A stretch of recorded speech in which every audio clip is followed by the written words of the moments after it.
A lot of the LBG. Okay, so here we're gonna look at like what some of the Dave Chappelle comments where they got a lot of criticism. LGBTQ community doesn't know the baby's history. He's a wild guy. He once shot a and killed him in Walmart. Oh, this is true. Google it. The baby shot and killed a in Walmart in North Carolina. Nothing bad happened to his career. Okay, the difference here, I mean, it's a joke, right? Like, he's saying that this dude killed someone and he's getting more criticism for fucking... This dude killed someone and he's getting more criticism for, you know, his homophobic takes. Okay, except... the baby actually justifiably killed someone in self-defense. Someone who pulled up to him at a fucking Walmart in North Carolina and you know, threatened him at gunpoint. Him and his family.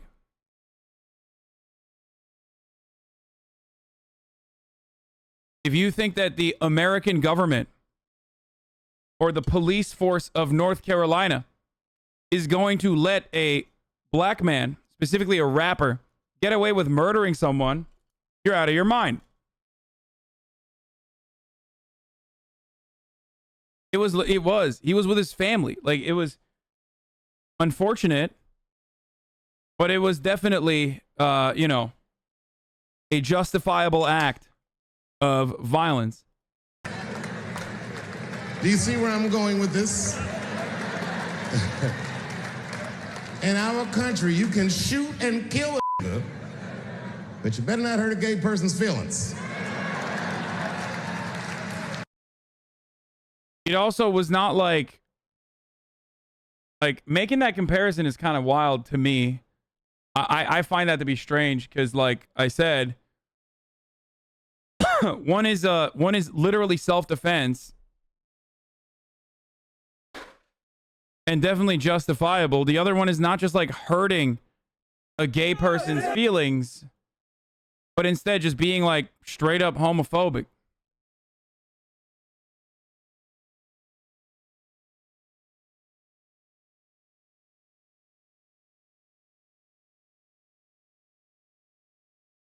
He says more on it. No, there's a lot more apparently. Yeah, his child was behind him. I know. Look, it's a joke anyway. It's not like he's fucking not serious. I am not. This one is worse and it's so weird. Here. So one thing I will say, one, I love Dave Chappelle. Dave Chappelle is important for me, okay? And my development and my upbringing, I consider him to be someone who I looked up to and someone whose comedy I have enjoyed for many years, including even now. Like, I think some of his special is shitty, but I'm sure, and I will watch the special, and I'm sure there's going to be other great parts in the special overall. Now, having said that, when you fucking rob a bit or a set of its context, it's never going to look good. When you turn a when you like even try to describe or retell a joke, it's never going to be the same. Okay? Having said that, Dave Chappelle is old. Dave Chappelle is, you know, talking about issues that are outside of his scope of interest and outside of his scope of comprehension.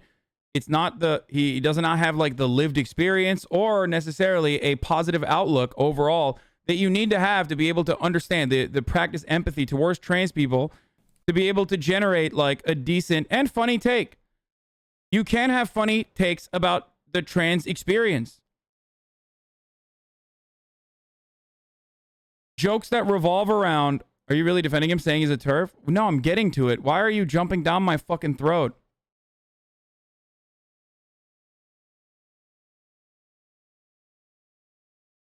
I haven't even finished this yet.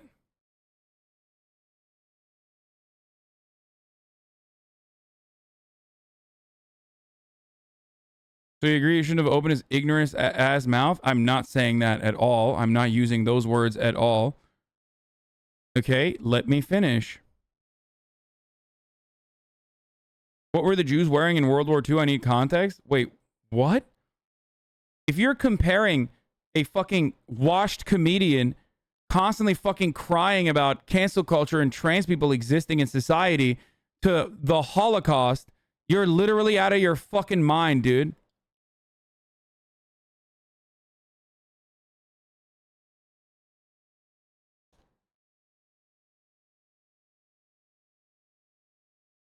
Wait, I haven't even finished my fucking take yet, and chatters are down, jumping up my fucking throat, dude. That's insane. Y'all are insane. I'm literally about to fucking say. So you're saying black community is largely transphobic? I never said that. What is happening right now? Okay.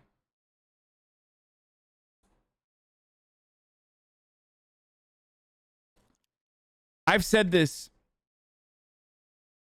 many times about Dave Chappelle. I literally had a conversation with ContraPoints about Dave Chappelle. Both ContraPoints and I share an affinity for Dave Chappelle and his old work. And in that conversation, we arrived at the same exact conclusion, which is that comedy, really good comedy, oftentimes punches up. It can punch down, but oftentimes it punches up. And in a lot of instances, the reason why Dave Chappelle became Dave Chappelle is because he very adequately and in a fucking hilarious manner was able to describe certain parts of black culture and the black experience in America. Okay? And it comes from the obvious, like, lived experience that he had and his personal involvement. If you are looking at a community, a marginalized community from the outside, and you want to crack jokes about said community, in a lot of instances, if you are not coming at it from a place of empathy,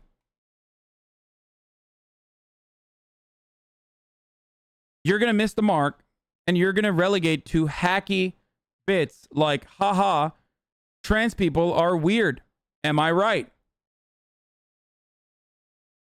Do you get it? And if all of your jokes, if all of your fucking jokes revolve around, or if all your jokes about trans people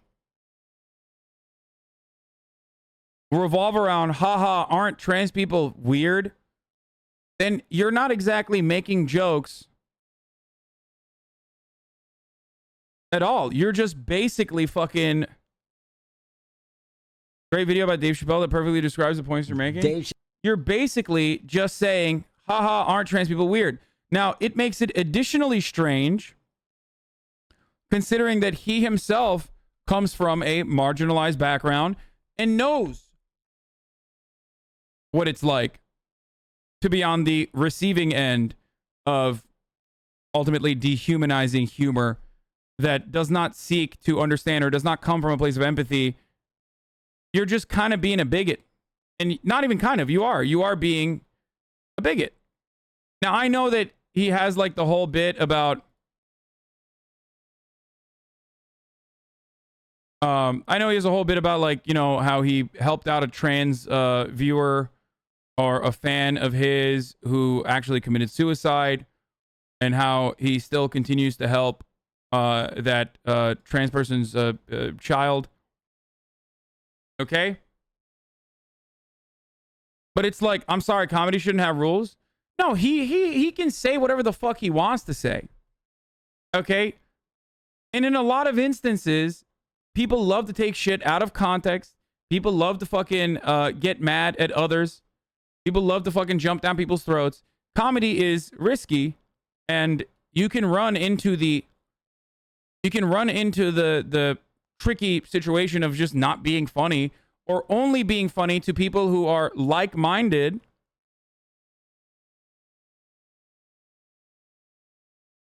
Only people who are like-minded and have that same kind of bigotry. That's oftentimes a big problem with making jokes about marginalized communities. Okay? That's what it is. It's just like, if you're going to make jokes about trans people, and you can make jokes about trans people, like, if you're coming at it from the outside and just being like, aren't they fucking weird? Aren't they fucking strange? That's crazy. Then you're not making like new or insightful jokes, which is why like his past joke about trans people literally was like, lol, attack helicopter. You know what I mean?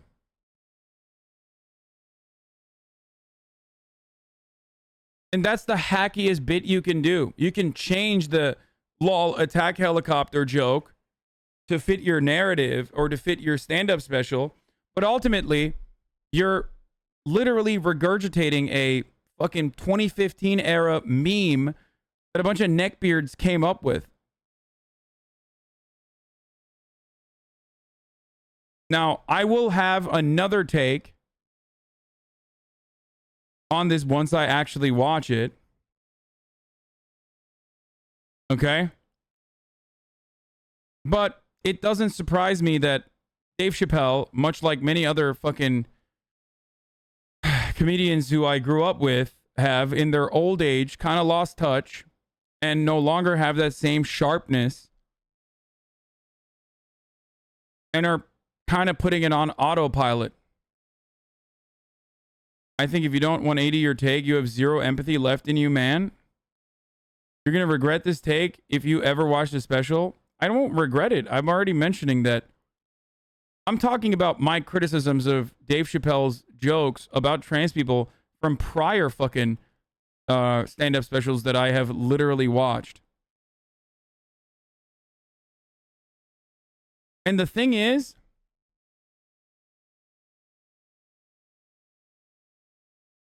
and not worth the watch. I mean, I will literally watch it regardless. You're fucking insane.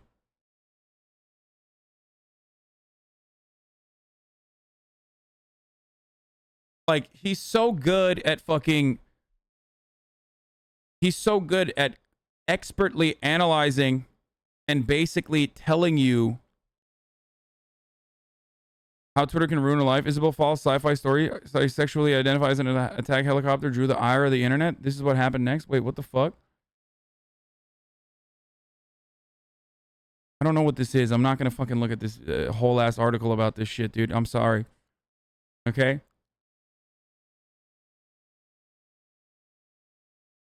Transphobic jokes are transphobic jokes. No amount of pity changes that. I'm not even pitying Dave Chappelle.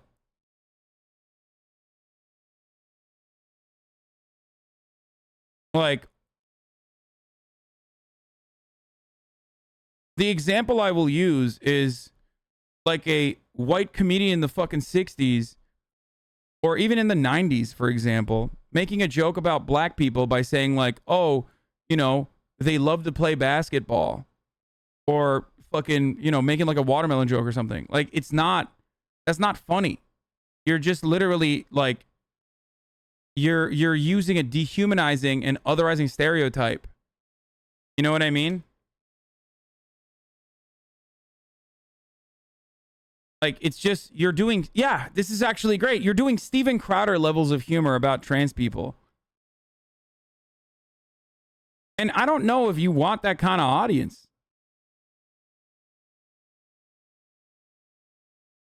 He says trans people are white men with small dicks and mental problems. My old friends fucking love those jokes. Really hurt hearing my friends laugh their ass off at these jokes when I was in the closet and didn't feel safe to come out yet. Yeah, that's just like, it's super fucked up.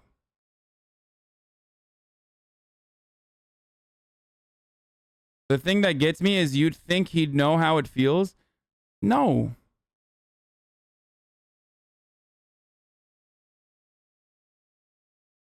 Part of the reason why he doesn't know how it feels is because his only interaction with trans people are trans people yelling at him in any opportunity they get. And that's an understandable reaction to someone who has such a fucking massive platform, who's basically saying, like, it's okay to make fun of trans people this way.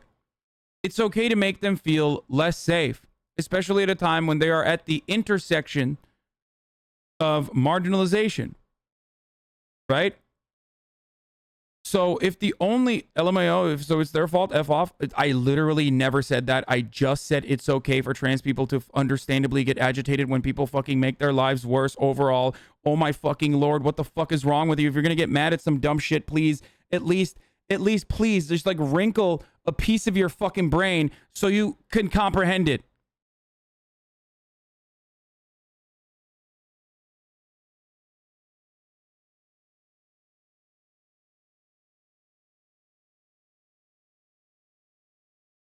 Fuck me, dude.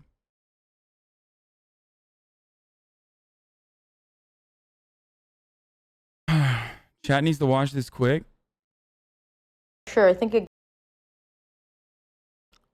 Okay, we'll look at this in a second.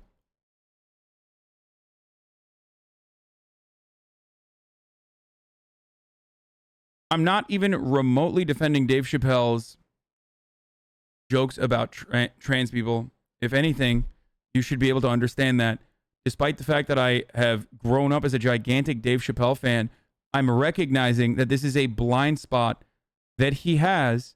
And it's shocking to me considering the reality of his own experience. Okay? Of his own experience with marginalization in the United States of America as a fucking black man, dude. That's literally what I'm saying. And commies like you ruined comedy is actually a good take. It's not commies like me that ruined comedy. It's cancel culture and fucking constantly talking about cancel culture that ruined fucking comedy. Yeah, there are a lot of people who are joy kills. There are a lot of people who do not understand the concept of comedy. Okay, there is the liberals that hyper focus on like cleaning up culture as best as they can because systemic change is impossible to fucking do anything about. So obviously they turn their fucking attention to where they can change. And where they can change oftentimes is like big brands that want to maintain their fucking woke and brand friendly identities. So they immediately respond. So they think that this is actually fucking making some material positive outcomes when it's not. You're just literally fucking trying to sanitize something that you don't like. Okay? Having said that though, I'm gonna be honest with you. The worst thing that cancel culture has done is that it's created a whole flock of fucking comedians that I otherwise appreciated when I was growing up to constantly talk about cancel culture, dude. It's fucking insane. It's nuts. Constantly. It's such hacky, bottom of the fucking barrel material. And it fucking sucks. That's how comedy was ruined by fucking cancel culture. And that's precisely why I love Bill Burr. Because his takes are like, who gives a shit, dude? Who cares? You're not, you just fucking tune out, dude. You tune out for a little bit. Guess what? They shut the fuck up. And I say this as like someone who gets fucking canceled. I'm literally in the process of being canceled right now. I'm currently being canceled as we speak because motherfuckers are mad that like something I've never even hidden is made public. Y'all hurt this man's feelings once and he made 4 specials about talking about cancel culture. Yeah, literally, dude. That fucking sucks. I mean, that's an exaggeration, and it's for comedic. Obviously, there's a lot more than just cancel culture there. But it's fucking ridiculous, dude. What is this? I don't want to click on that, dude.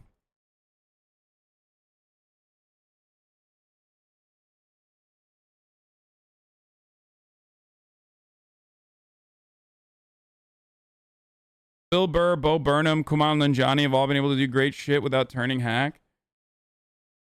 Dave Chappelle's always been a hack. I don't know why we put him on a pedestal. I don't think so. I think he was great.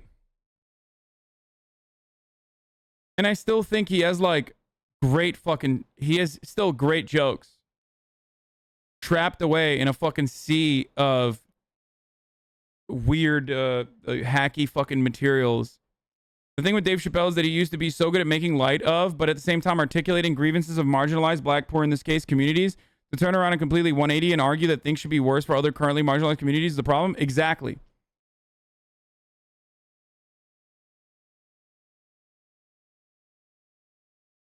Exactly.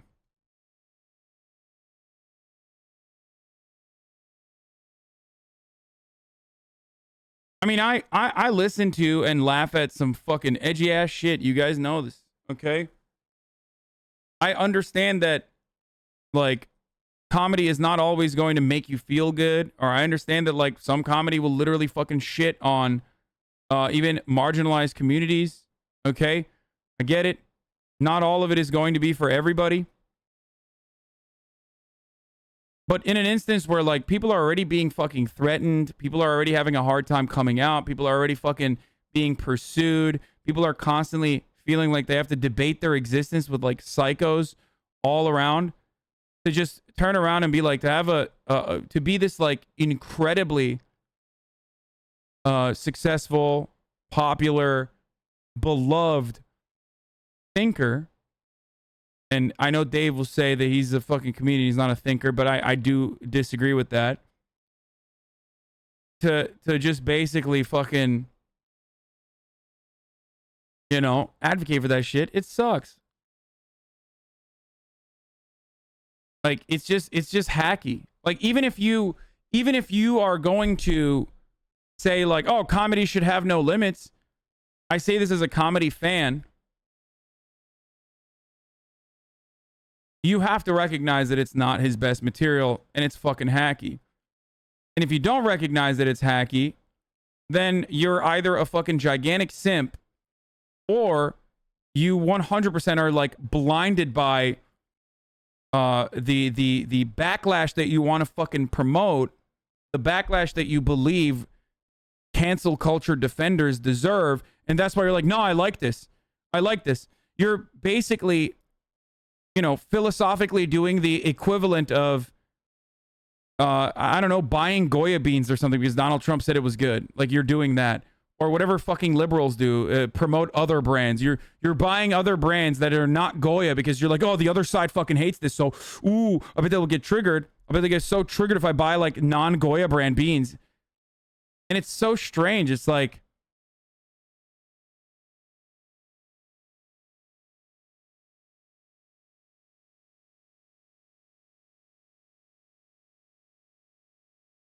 you see what I'm saying? Do you think George Carlin would have gotten the keyboard HasanAbi cancel culture treatment if he did that stuff today? I mean, considering how fucking progressive George Carlin was in both his rhetoric and also his fucking comedy, I'm fairly certain that his take on comedy right now, if he was alive right now, would be adjusted. Because George Carlin was famous at a time when people were, I mean, think about it. George Carlin was fucking famous at a time when, like, Eddie Murphy was doing, like, you know, his leather special where he basically was, like, saying, like, lol, gay people have AIDS, while also simultaneously, you know, having sex with drag queens and whatnot, but that's besides the point. But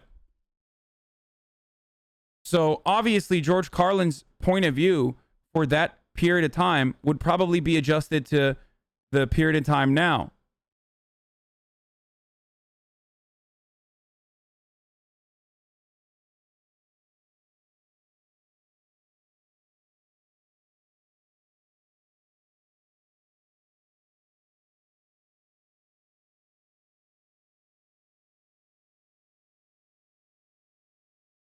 In the end, Dave Chappelle will be remembered as an icon who contributed a lot to the world. This is not going to ruin him. Chatters need to chill. Yeah. Chappelle is coasting off the goodwill he acquired over the past 2 decades. Didn't seem like he was stepping out on the slightest.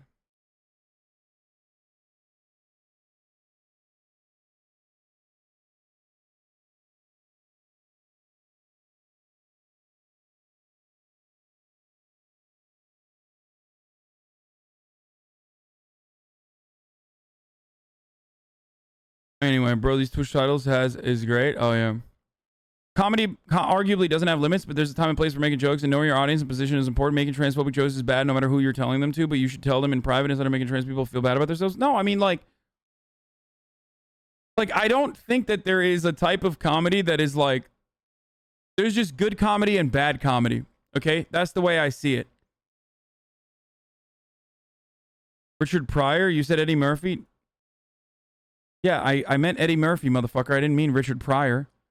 Richard Pryor wasn't Richard Pryor literally fucking, Richard Pryor was gay, wasn't he? I mean, bi.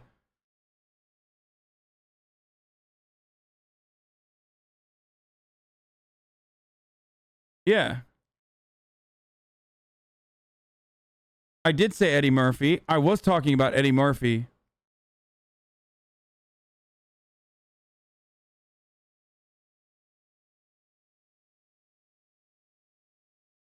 A viewer wrote this. It's good. Oh, Craig Jenkins. Dave Chappelle's SNL monologue was an illuminating mess. Okay, it's too long. I'm not going to read all that. But comedy doesn't have limits. Now listen while I list some limits. No, dude. I don't care. I don't think he should like go to jail for saying what he said. I don't think he should be canceled or fucking lose everything for saying what he said. There's nothing you can do about it. I'm simply stating that it's fucking hacky and it's fucking shitty. And you motherfuckers can't even let me say that. You're like, oh, freedom of speech only for fucking bigotry. As always, dude. Shut the fuck up. Jesus fucking Christ, dude. You goddamn stupid fucking simps. I've been a Dave Chappelle fan for longer than you have, motherfucker. I had literally the Chappelle show on UMD. Dog, there is nothing that's more fucking Dave Chappelle stand than having that shit, okay? Jesus Christ, dude.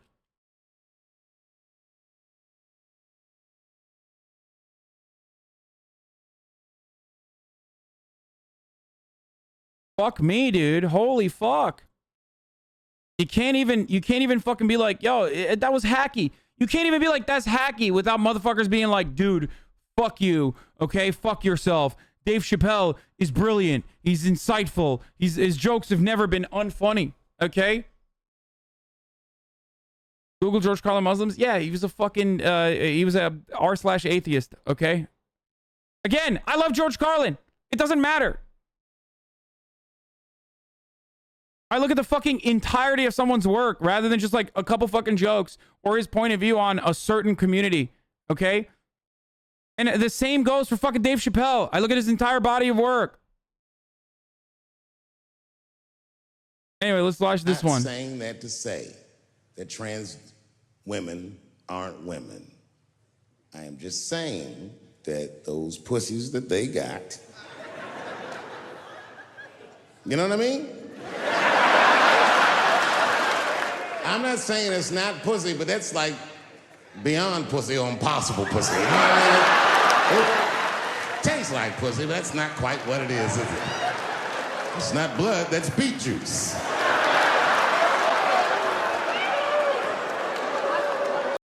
What the fuck? What? I bet they fucking put those people there to just like fucking shit on them, dude. That's so... Oh my god, dude. And it fucking zooms in too. Beyond Pussy's a good joke. Yeah, I mean, that is not as bad as I thought it was going to be. People can get mad at me for that one, but like,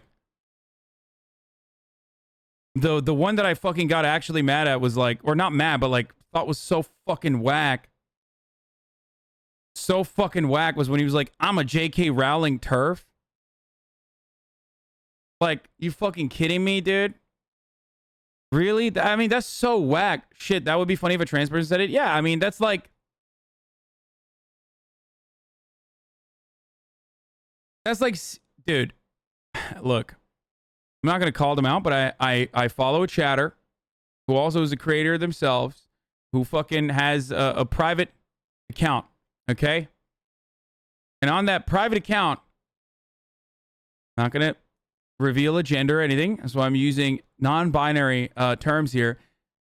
On that private account, they post some of the gnarliest trans TikTok memes, okay? They are trans themselves, and they follow some of the wildest shit I've learned so much.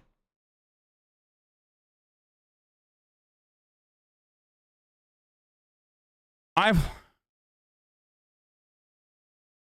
learned so much about trans talk, trans TikTok that I should not have known. Okay? Yeah, it's Ludwig. And it's like, yeah, well, okay, trap juice being one of those things.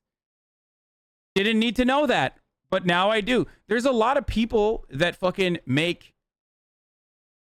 humor out of their existence.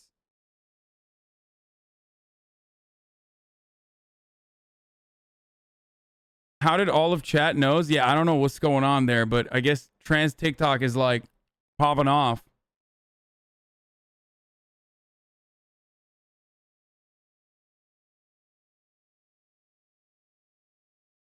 Okay, there is like, what is trap juice? I should have never even said it. Don't worry about it. It's not a thing, chatters. Don't. This is, hey, you know how people sometimes say like, stay out of black people's business? This is a stay out of trans people's business moment, okay? That's what this is. Just don't worry about it. I should have never mentioned it. Don't fucking Google it, okay? You won't even be able to find it. But the point is, but he's not trans, this cis guy. It's like when a white gay makes a joke about a different culture, you just don't do it. No, dude. It's about coming at it from a place of acceptance, understanding, and empathy. Sometimes I make jokes about how Austin's gay driving is a menace to society. No one thinks I'm being homophobic when I make an otherwise homophobic joke. This is one of the people I love, and I'm making a joke because his driving is fucking horrible. And it's literally an LGBT culture meme in and of itself. Do you understand? That is the point. That is the difference. That is the place of acceptance. Cash App, thank you for the 13 gifted subs. White guys, not white gays. Do you understand?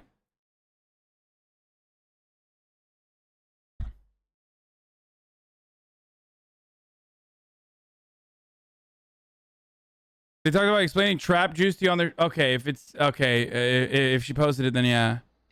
Whenever a cis person encounters a phrase like trap juice, they have to take like a 20-sided dice roll for their sanity. Whenever a cis person... Let me tell you, better off not knowing, okay?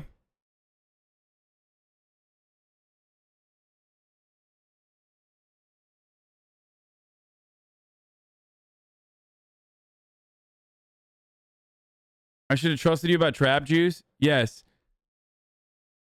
The joke is when I don't take estrogen so we can have a taste of trap juice. No, I'm not going on TikTok anymore.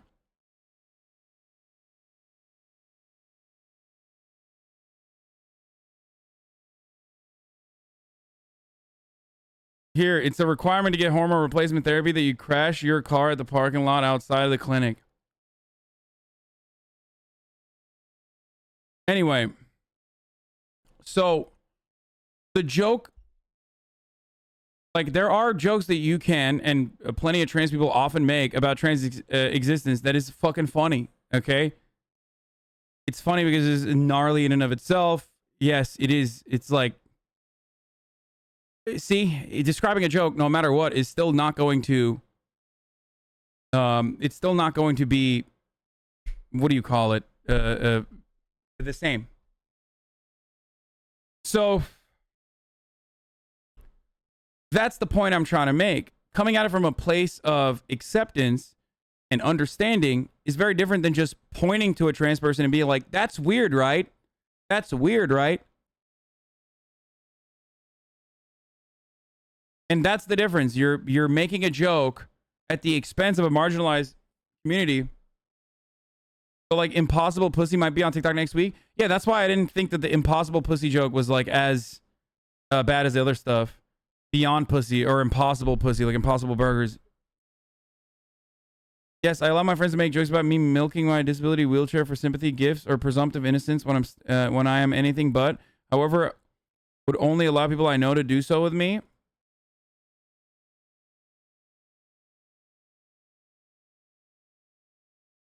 Please tell me what trap juice is, not on Urban Dictionary. I already mentioned it. When a trans person doesn't take their fucking hormones, their estrogen, and they start producing semen again.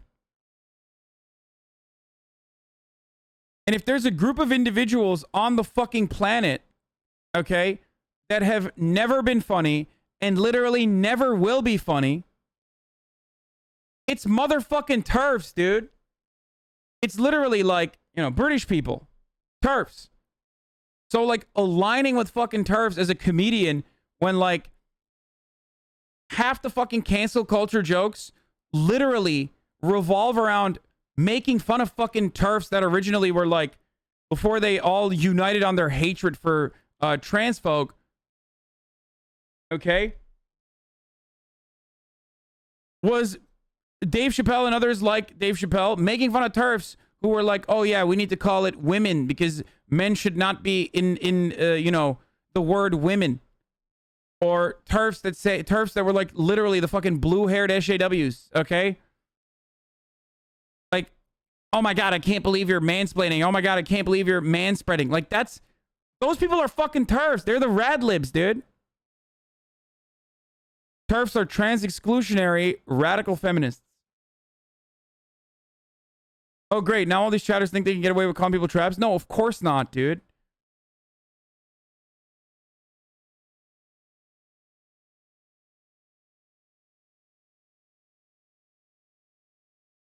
The island is a hellhole. TERFs are freaks and Tories are nonsense. Yes, absolutely.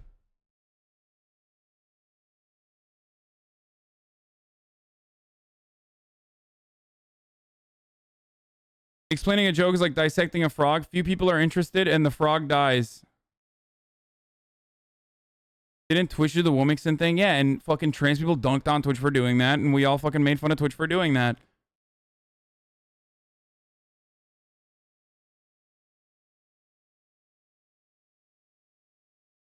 Okay? So the pendulum swings, Hasan. He's doing his job if you're tilted over this. I'm not tilted, dude. I'm literally not tilted. I'm not fucking...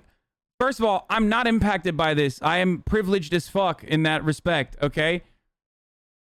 But I do understand why other people are. And most importantly, even from my privileged point of view, I'm like, dude, this sucks. Like, your fucking jokes used to hit. Like, what the fuck are you doing? Okay?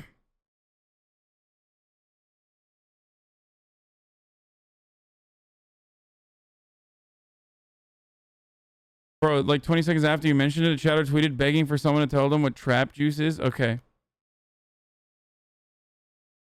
At no point did anyone say that calling trans people traps is okay. The term was just used in reference to what a trans person posted. Yeah, I mean, don't worry about it. I mean, trans people get mad at me and have gotten mad at me in the past as well, despite the fact that, you know, I am clearly an advocate for trans people. When, you know, when people were trying to cancel me, they were like, oh, look, he used to be transphobic, like something I'm open about. You know what I mean? I had transphobic tendencies in the past or made transphobic jokes in the past that don't represent what I believe in now. And it was fucking years ago, regardless. I mean, and I've talked about this so many times, like fucking half of the trans folk in this chat were transphobic. It's just, unfortunately, that's how fucking rigid and that's how invasive and structured. Just stop using it, to be honest. It's mega discourse. What? I'm not using it.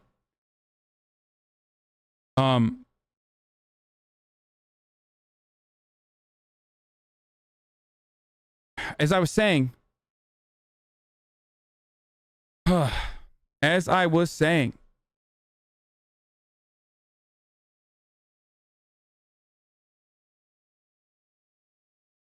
Okay, I was joking. Okay. Oh, well, I fucking lost my train of thought. Thanks, Chelsea. It's literally been this for years. What is this? Yeah. Fuck. Oh yeah, I was saying like it's that like gender norms are fucking coded to every part of our existence, okay? Every part of our lives, and it's the normative position to be transphobic. And that's why so many trans people experience the marginalization that they do. That's why they suffer so much, and pushing back against that, actively combating that is important to do, okay? Like, I understand that, just like I understand why people and the like original position they have might be rooted in transphobic speech and transphobic ideas. I don't expect trans people to be understanding towards that, especially considering that, like, if you're defending your fucking existence and sometimes your literal life in every fucking circumstance in your daily, your daily regular life, then yeah, you're gonna fucking develop a quick reaction that is oftentimes aggressive. Okay? So I get that.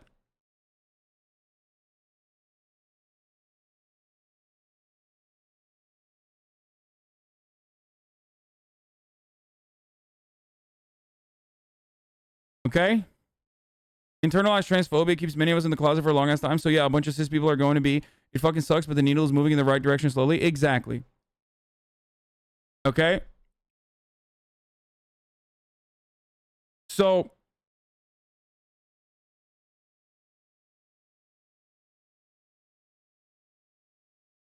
yeah, of course I educated myself and I changed my thoughts in the past. Exactly. And that's what I seek to do for so many others. Like, that's what I mean when I say I try to use my privilege for good. Okay? I'm cisgender, I'm heterosexual, I'm white passing. You know, I have I fit the beauty standards of Western society. So that's I have a more palatable look for so many people who are on the precipice of radicalization, and so many people who have already been radicalized. I look like a bro that they would fucking hang out with, and I sound like a bro that they would hang out with. I try to use that for good as best as I can, because I ultimately believe that people can change their minds, and many have, especially in this community, with respect to trans existence and trans folk in general, and the way that we should accept trans people in modern society. Now, the reason why I mentioned all that is because despite all of that, you know, trans people still fucking get mad at me, and I don't fault them for it. Just like black people on Twitter sometimes get mad at me and say I'm racist. Just like trans people on Twitter sometimes get mad at me. Whenever like shit like this pops off, there's always like stan community that a specific stan community, one stan community or the other, they'll be like, oh, he's actually transphobic. And it's laughable because of how much commentary I've done on the subject. It's laughable on both accounts, both when people say I'm fucking racist, or laughable when people say I'm fucking transphobic. You know what I mean? Like, it's silly. But even if someone like myself, who's like very openly an advocate for trans issues, trans rights, can be called and considered transphobic by, you know, prominent members of a specific community, then of course, like the everyday person who is in many ways transphobic, of course that person is going to be called a transphobe, right? Now, having said that, it requires a lot more empathy, and I think privileged people should be able to give a lot more empathy. So that's my expectation. My expectation is that, like, you know, if you're in a position of profound privilege, you're of course going to always have blind spots, but you should actively see those blind spots and try to make change. Hispanic here, I need you to make more Mexican jokes so we can get mad at you. Honestly, I doubt we get mad at you. We love it when our culture gets brought up. Yeah, no, I know. Good luck.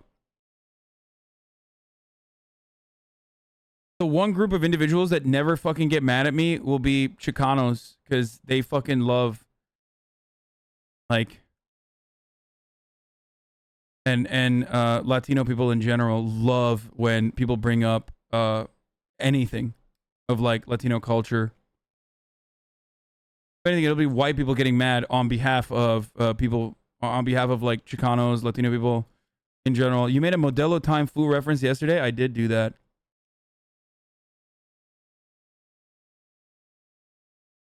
So,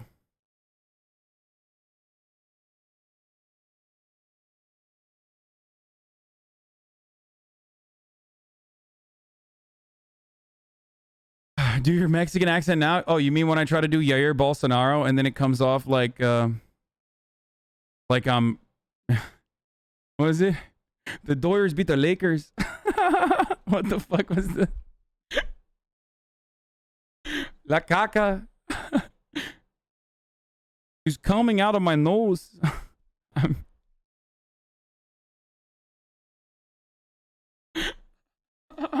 It's so bad. Oh, Jesus Christ. Okay. I've often tried to do a Brazilian accent and it ends up turning into like a Cholo accent. Anyway.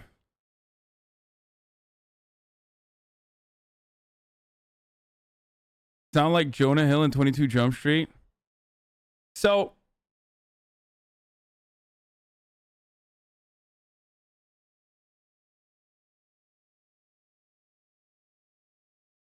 where the fuck was I? Yeah, so I think Dave Chappelle's like point of view on trans people, trans existence, all that is like rooted within the limited amount of interactions that he has with trans people, and all of those limited interactions being from being a regular, like being mostly trans people and like people in liberal media fucking yelling at him for understandable reasons. And that's where all this comes from. So it's like, it's not productive. He's not learning. He's not going to change his mind. He's like too fucking, he's way too fucking invested in his own point of view. And also on top of that, when he puts it on fucking auto drive, okay, and makes a couple like quick transphobic jokes, people still react positively. And that's how comedy works ultimately. You just want to get laughs.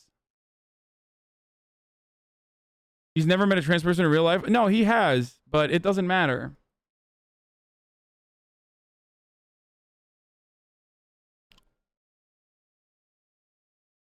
Humor comes from a place of relatability, so jokes about the trans experience are good, but plain transphobic jokes are just weird and further marginalization. Speaking of the marginalized. Aww. Chatters can avoid being marginalized by the top of the hour ad break by subscribing with a $5 a month subscription or free with Twitch Prime. Or if they don't want to subscribe, they can use a VPN or ad block. Cows Leviathan. Fuck you, dude. Okay, so where's the line between transphobia and jokes about trans people? It's context. It's all this is. And it's fucking hard to discern. It's hard to mention. It's like, you'll know it when you see it. Dave Chappelle recognized that his humor about the black existence was not being received in the way that he wanted it to. That was part of the fucking reason why he quit the Chappelle show, dude. He literally was like, I recognize these people were laughing at me and not with me. Even that alone. Like, he saw that and he was like, this fucking sucks. I can't. I'm just like, I'm making jokes at the expense of black people.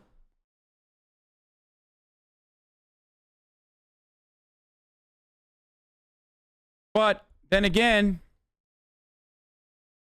the difference between like offensive humor, Hasan is a cholo confirmed.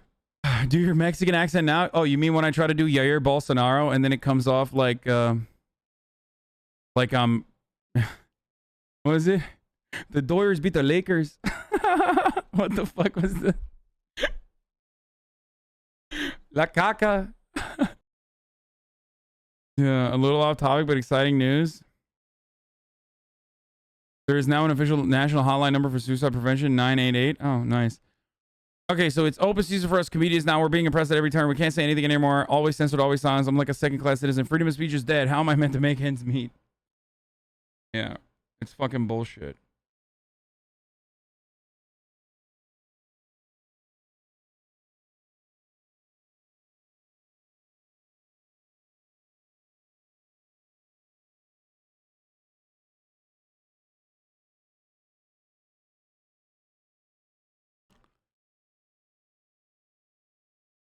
My aunt is a trans person. She's in the special. Notice me, Hasan.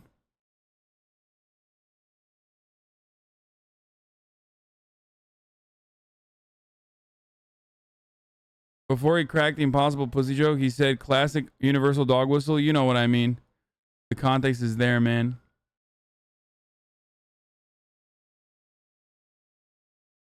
Oh, wait, I forgot to run the ad.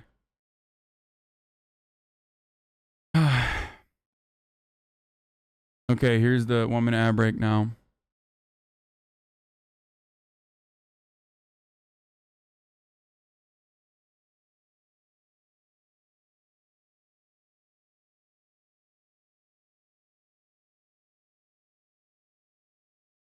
Can you link where you got the shirt? This is the ugliest shirt in existence, dude. Are you fucking kidding me? Why would you do that? Why would you literally fucking say that, dude? This is a Wyatt Coke shirt, brother. Chappelle's new special making some drama waves. Dad to baby. The idea of comedy really is not everybody should be laughing. It should be about 50 people laughing and 50 people horrified. I still go and listen to the old Opie and Anthony shows. Patrice was the most underrated comic of all time, in my opinion. His arrogance made him great, but it also held him back.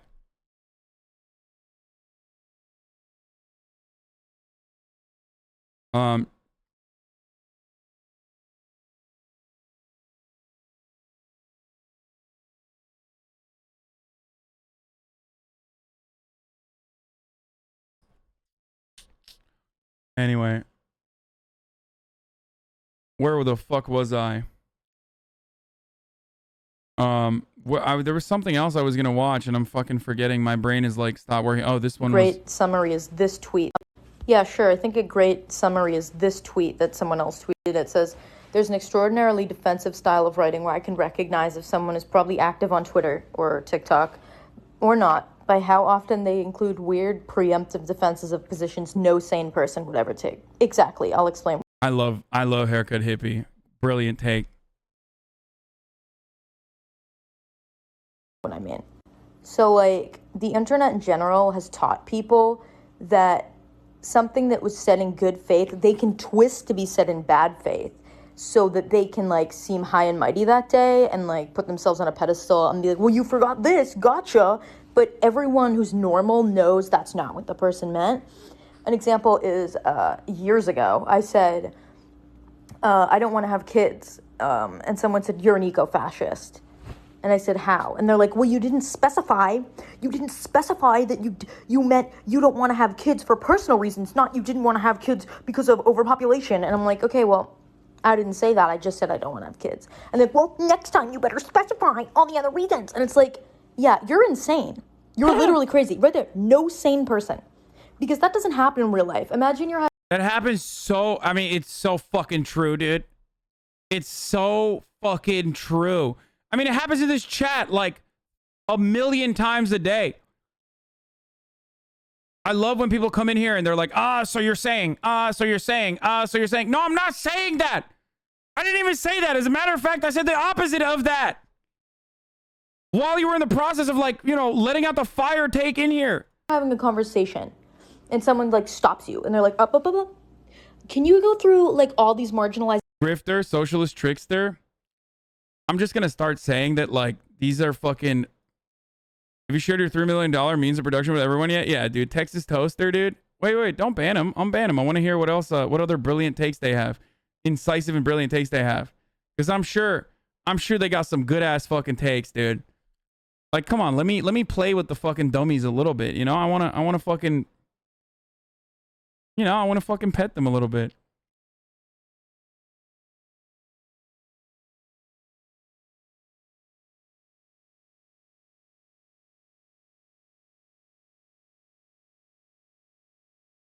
identities you didn't include and weren't talking about and specify you didn't mean against them.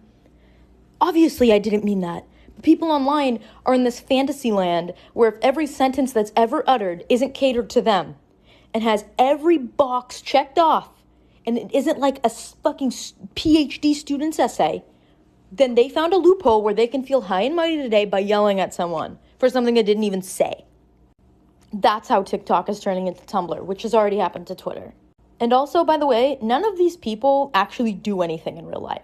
They're not going after, like, billionaires destroying the earth. They're inserting context that wasn't there in, like, other leftist posts and then playing gotcha when that person Oh my God. can't defend themselves because that's not even what they were talking about.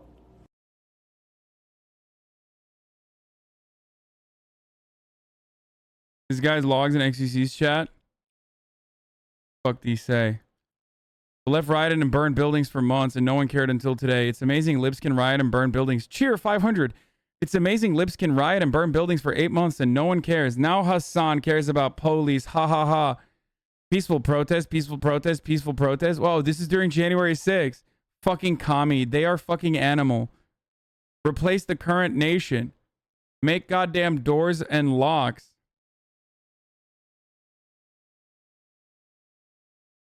I'm here, bud. Yes, you can. He's moved on to something else. Yeah, no, we're still on your dumbass takes, dude. Something else is your fucking idiotic, moronic fucking point of view.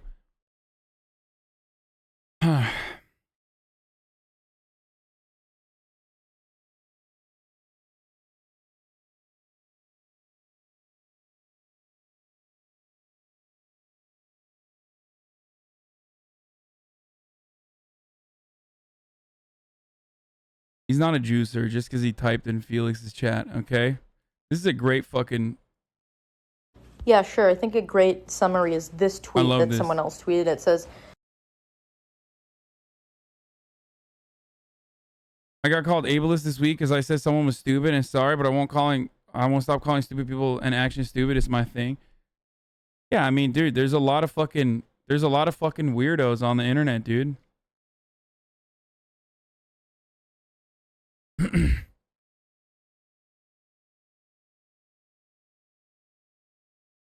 Okay, what did XQC say? Okay, I say it as a joke because I think it's funny as a joke, but people aren't joking though. When a system is in place. How many people have basically used the argument in your Twitter banner today? Oh yeah, and here we have a wealthy socialist being pampered while he claims to speak for the downtrodden. It's literally my banner, dude. That is how unoriginal that is. Everyone has done that. Whether you fight, even if you fight against it, you still have to partake in society. Like, I will not understand this. Not because you decide to operate in your own way, it changes society. It doesn't. And you cannot be an example either. The system in place, if it needs a reform, you going around redistributing wealth or whatever, it doesn't solve the problem. The problem is the institution. It's the people who make the structure. If that's flawed, then you still have to partake in society. Okay, I say as a make the rich pay. HasanAbi, I'm waiting pay up. Dude, you fucking destroyed me. Chatter came in here, dropped that bit, following since January 28th, 2019. Holy fuck. First time he chats in here, drops it, fucking destroyed, dude. Absolutely fucking destroyed, dude. Yeah. Jeff Bezos is the #1 socialist because of all the fucking, charitable donations that he has. And same with Bill Gates. These socialist guys, dude.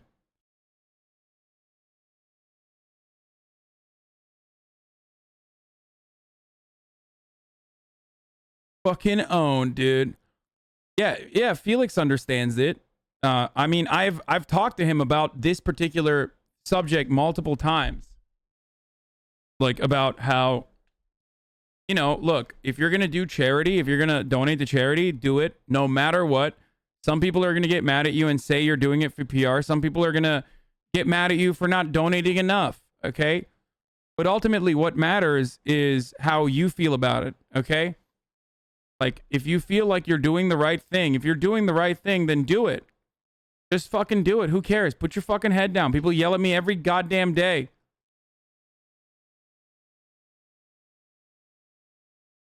Please read the haircut hippie reply. The tweet is about the defense side, not the offense, like that vid was describing.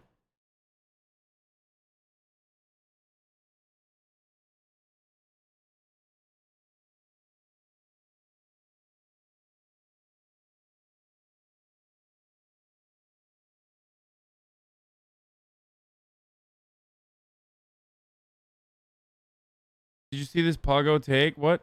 I don't know what fucking top cent is. I'm not clicking on a random link.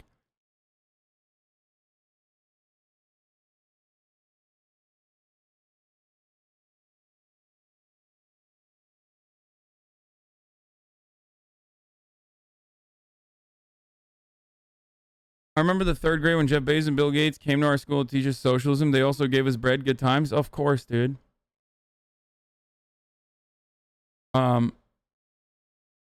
Your comment with XQ about Afghanistan was really cool to listen to. I gained a lot more respect for him from that. Yeah, no, he's a fucking he's just a normal dude, man. He's a normal dude who's a nice person overall. I mean, his persona on the internet when he's like live and fucking going crazy.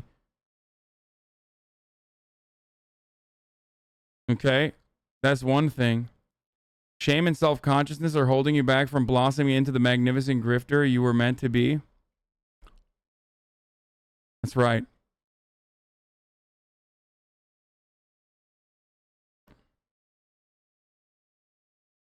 Are you going to cover Bernie roasting a Manchin today? Sorry if you already answered this. Ooh.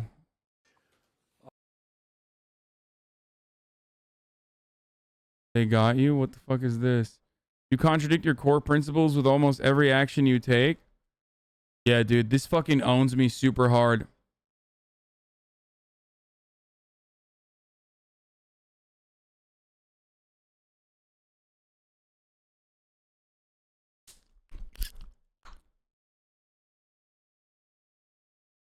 I mean, dude, I'm not a poor person, okay? I'm not suffering.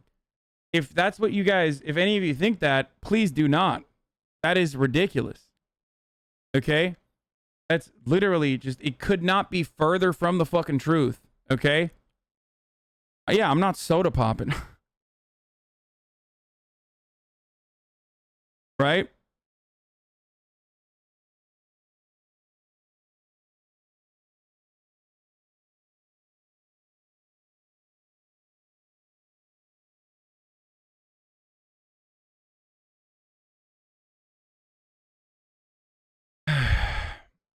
Anyway.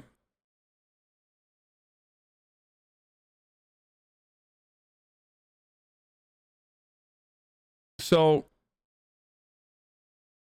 after seeing that, I'm actually surprised you only bought a $3 million house. What the fuck am I supposed to do, dude? That was already, like, expensive as fuck. Anyway. Yeah, I'm not, like, a humble... Oh, I'm such a humble, like, you know, regular working class guy. Like, I don't fucking say that. I mean, you'll probably find a plenty of clipped out of context shit. Aaron from the Trillbillies is mad at you for being successful. That sucks. What are you going to do?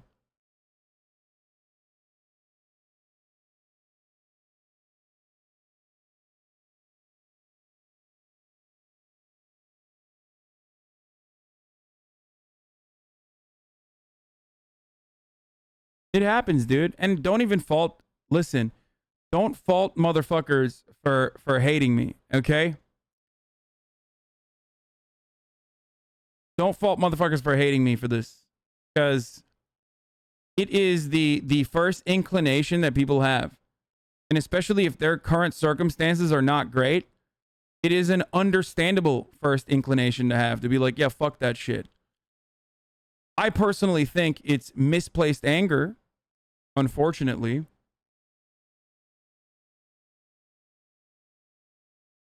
Okay?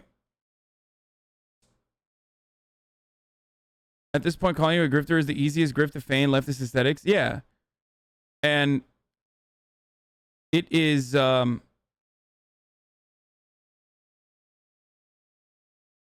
I don't know how to, I don't know how to describe it. It's just like, it's just easy. It's like low hanging fruit to be like, oh, dude, this guy fucking sucks. Of course. I have a gigantic audience. There is not a single fucking person that is constantly in front of the fucking camera for 8 to 10 hours a day talking about fucking politics, okay? Or even things that are tangentially political, not like directly political, that is going to draw a lot of ire. There's not a single fucking person out there that makes this kind of content for as long as I fucking do. Trillbillies didn't get angry at the Chapos and went on their show. Yeah.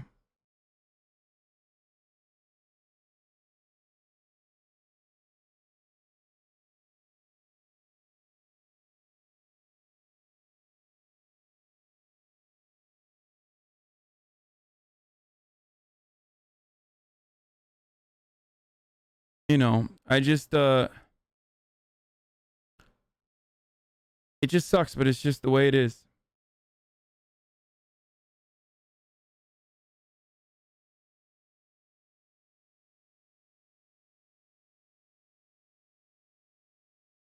Did you see this conservative turned liberal being called out for using the same right-wing logical fallacies for his leftist arguments? What? Shitting, farting. Yeah, good one, dude. Thanks. Wait, that's just a tweet? You guys are fucking nuts, dude. He just said, how are people making millions off of streaming? This society is deeply not okay. All I'm saying is weird when anti-capitalists utilize capitalist logic to justify something that they just happen to enjoy.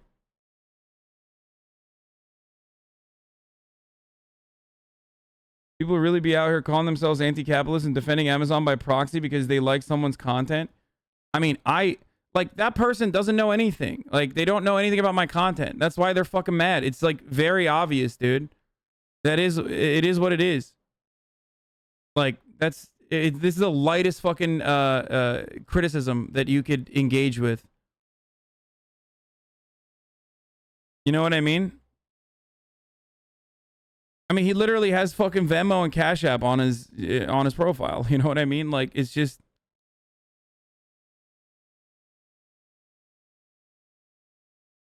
it's all good.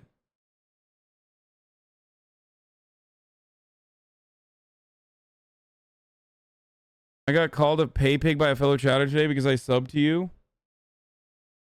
What the fuck? Isn't this one of the fucking people that I literally banned this person? No wonder you watched that roach. Why does Hasan run ads? Seems exploitative. Dude, they're so fucking desperate, dude. Some of these motherfuckers are so desperate. They're like in people's whispers, like trying to fucking turn people one fucking whisper at a time.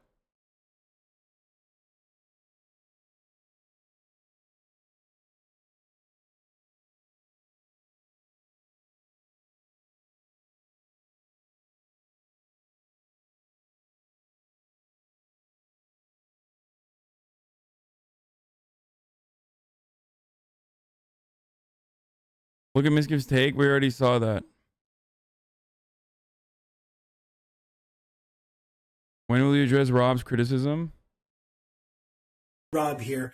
Listen, I'm sure many of you saw today the leaked info about certain Twitch streamers and their incomes. And I got to say, I was pretty disappointed. I saw some really ugly and what I thought was divisive rhetoric being thrown around about this. And listen, if you want my opinion, I just don't think it's anyone's business. You know, it's not anyone's business who earns what or who lives where. I just don't see why we should take. I also think you'd be the first to say that you shouldn't be able to make millions doing this while the working class can't earn a living. You constantly talk about this on stream. Yeah, like it's not all right. I want everyone to be able to have the fucking same level of comfort that I have. I want everyone to be able to fucking not only live, like I want people to be able to live comfortably, have meaningful lives, have more autonomy, have more control over their fucking existence. Take the time out of our day to have these kind of discussions. And listen, this isn't a specific call-out post to anyone. It's no one specific that I'm referring to. Generally, I just think we all really need to do better when we think about the ways that the things that we say on social media can be very hurtful to some people. What is this? Look, memeing aside, when Hasan hired me to do some work a couple years ago, he actually offered to pay me way more than I quoted. In fact, he was baffled by how much I undersold myself and encouraged me to not do that. He was good people, so I just thought I'd put it out there.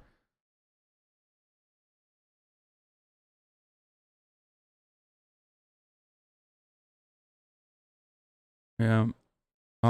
And Matt has done so much work with Will too now. Like he's the one who made the body pillows as well. Hopefully when we launch those body pillows, like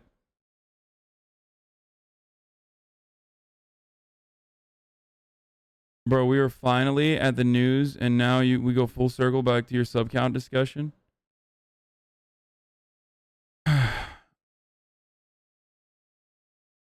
If I make fun of your haters in any other chat, they whisper shit that happens to me like 1 out of 5 times. There's 14 threads about you on the D subreddit just in the last 24 hours. Yeah, that's not surprising.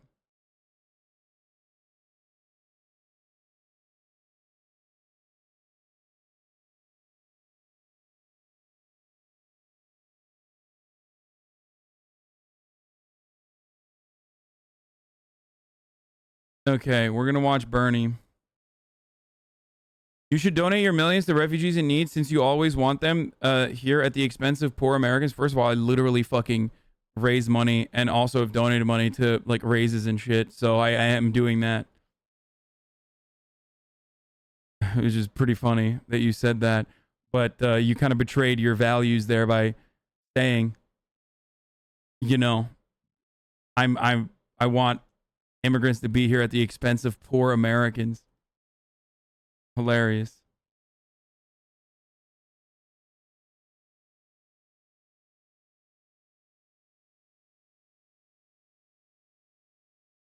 Yeah, the anti-HasanAbi subreddit.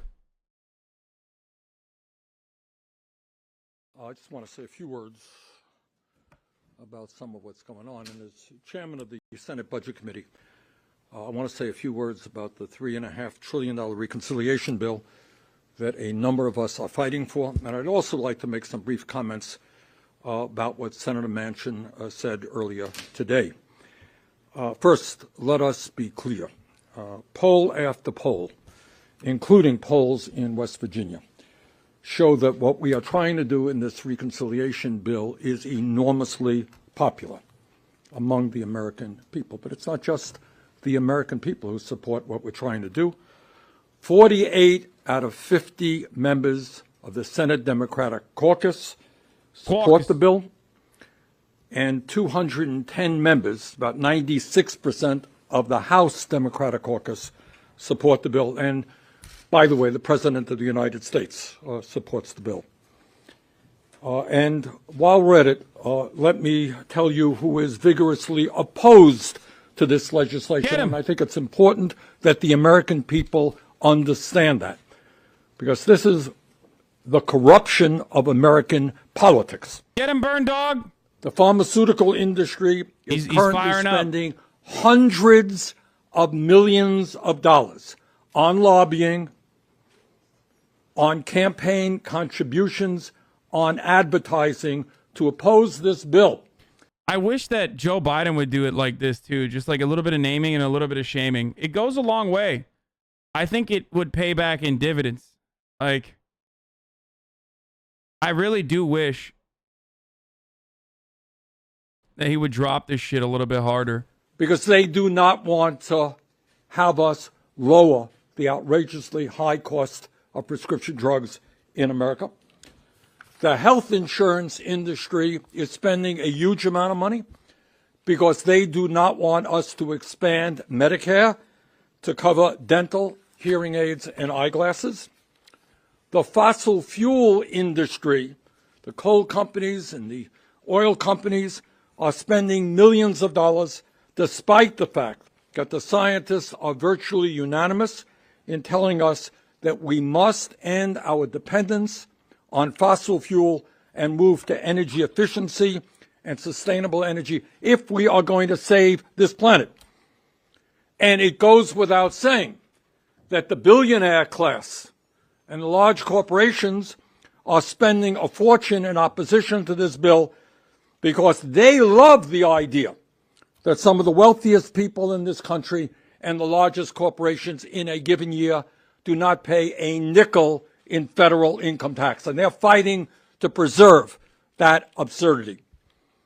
In other words, we are taking on some of the most powerful special interests in this country who will end up spending huge amounts of money in order to prevent us from doing what we should be doing, protecting the needs of working families, He's talking about me. the elderly, the children, the sick, and the poor, and Talk about me, dude. The corporate donor class. Let's go. protecting this planet for future generations. Bernie naming and shaming Senator Hasan. Manchin, Yeah. as I understand, You know me. I'm a fucking massive advocate against the budget reconciliation and the $3.5 trillion infrastructure spending.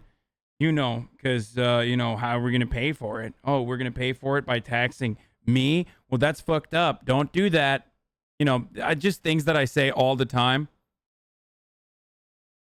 and talked about today about not wanting to see our country become an entitlement society. Well, I am not exactly sure what he means by that. Does that mean that we end the $300 direct payments for working class parents, which have cut childhood poverty in this country as a result of the American Rescue Plan in half?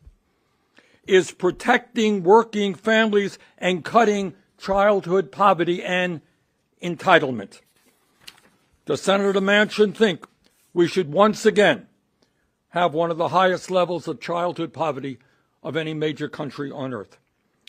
At a time when millions of seniors in Vermont, in West Virginia, all across this country have teeth in their mouths that are rotting, when they can't afford hearing aids in order to communicate with their grandchildren, and when they can't afford a pair of glasses in order to read a newspaper, does Senator Manchin really believe that seniors are not entitled to digest their food and that they're not entitled to hear and see properly?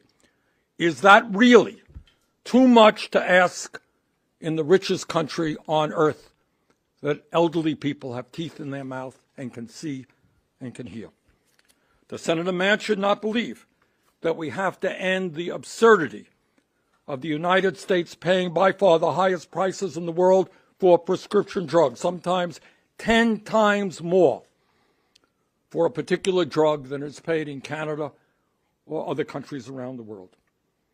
Does Senator Manchin believe that we should be the only major country on earth not to guarantee paid family and medical leave, and that working mothers should not be able to stay home with a child who is sick? Are workers not entitled to be able to do that? Does Senator Manchin believe that working class parents in West Virginia and Vermont should not have to pay? Does he believe that they should have to pay 25 or 30% of their incomes on child care all over this country? Working class families are paying 25 or 30% of their incomes on child care so that they could go out and do their jobs. Are the children of this country not entitled to high quality child care and pre-K education? Does Senator Manchin not believe that working families in this country are entitled to affordable housing, and that we should not have some 600,000 people in America, including many veterans, sleeping out on the streets? Does Senator Manchin not believe that at a time when we have a major labor shortage in many parts of this country, because our young people... What is this? Is it true you can speak Turkish? Say something in Turkish? What's wrong with you, dude? Like, why are you fucking... Want me to ban you? Is that what it is? Shut the fuck up, idiot. lack the skills they need, that they are not entitled to at least 2 years of free community college so they can get the training in order to go out and get the good paying jobs that are there. And perhaps most importantly, Does Senator Manchin not believe what the scientists are telling us? That we face an existential threat regarding climate change, and that it is absolutely imperative that we move boldly to cut carbon emissions. Scientists have told us we're on a red alert. Some of you know a number of scientists received the Nobel Prize for their work on climate change. Does Senator Manchin not believe that our children and grandchildren are entitled to live in a country and a world that is healthy and is habitable? Senator Manchin has been extremely critical of the $3.5 trillion proposal that many of us support. In fact, 9 out of 11 members of the Budget Committee support. But the time is long overdue for him to tell us with specificity, not generalities, we're beyond generalities, with specificity, what he wants and what he does not want, and to explain that to the people of West Virginia and America. I look forward to working with Senator Manchin and everyone else in the Senate to pass a strong reconciliation bill as well as a bipartisan infrastructure bill. Thank you. Garrett? I mean, Senator, you got there. I mean, I feel like for weeks you have not wanted to take questions about other senators' objections to this bill, especially Senator Manchin's.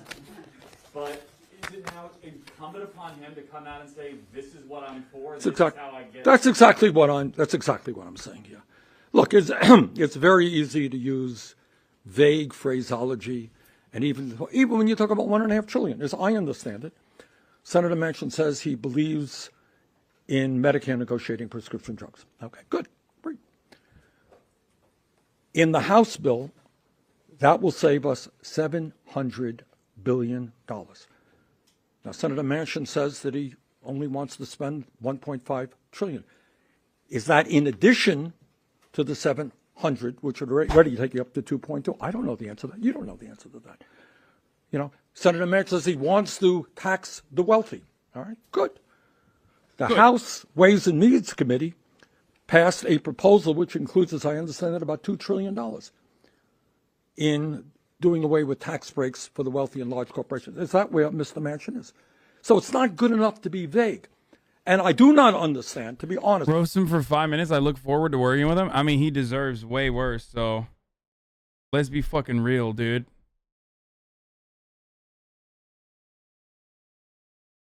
Joe Manchin deserves way worse than like a little bit of light roasting, okay?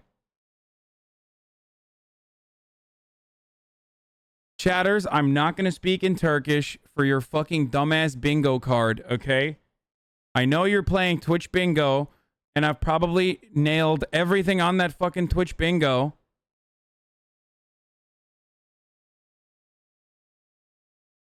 And I'm not going to fucking do it. I'm not going to fulfill that for you. Okay? I hope you can't get the fucking bingo.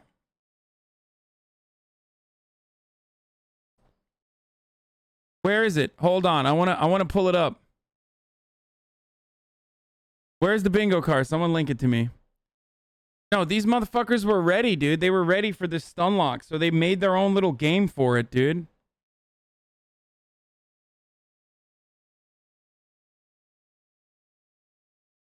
Bernie received more votes in the primary than Manchin did in his re-election. Fun fact, Bernie received more West Virginia Democratic primary votes in 2016, 124,000, than Joe Manchin received in his 2018 re-election bid. That's actually wild. Holy shit. I mean, it's 2018, so obviously there was going to be less people voting, but a primary, like...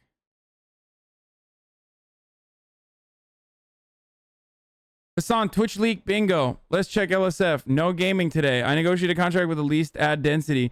I'm going to run an ad so that I can be richer. Okay, you forgot. I did say that.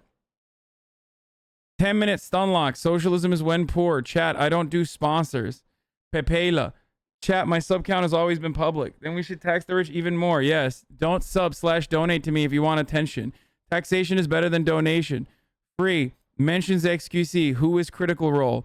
Mentions Hoscord, Hosmod, segue baited by Turkish, or segue baited by chatter, speaks Turkish, pulls up the leaked list. Watch this clip of Misgiv's take. Watch this clip of XQC's take. Pulls up someone's tweet. Talks theory about class determined by production, copium. Sorts by controversial on LSF.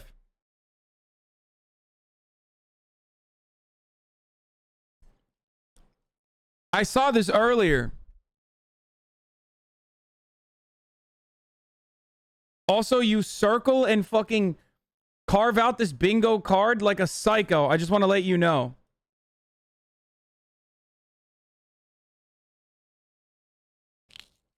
Who does this, dude?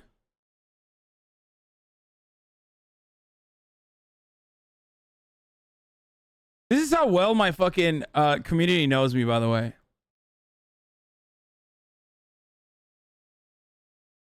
Another one?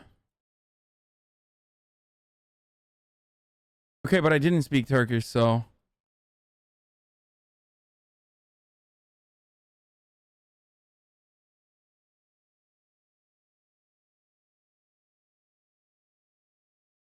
Like, people say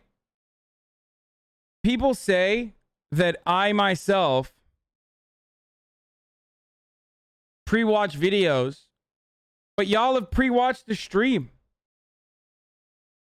And you're celebrating that you pre-watched the stream yourself.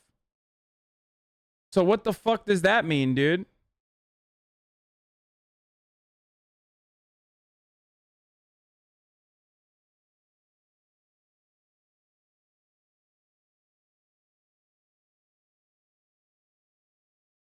I apologize. We'll let the daycare activity leak out. Yeah, literally.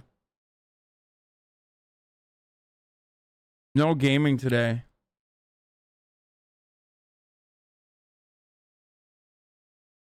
It's not what I said. And that's not what I believe. There will be gaming today. With you.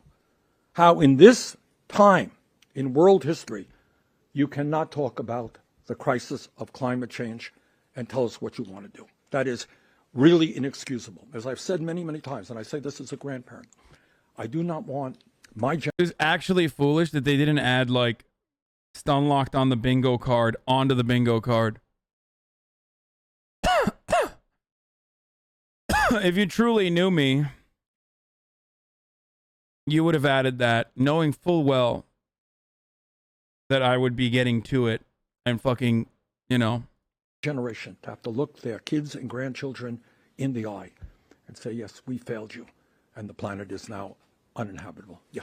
Senator, since we're talking about specificity here, and you're looking for that from Senator Manchin, some of your House colleagues... When will you limit donos like Pokemon and Tyler 1? First of all, 1, I don't even know how to fucking limit donos. 2, I don't care because I don't make any fucking... Like, I literally don't have donos. Like, I have them on, but I don't have TTS on, and I never replied, and most people know that, and they don't fucking donate. Like, me being like, oh man, I really capped my donos is not gonna fucking change anything. You'll just, I mean, it'll be a good... Was that a bingo?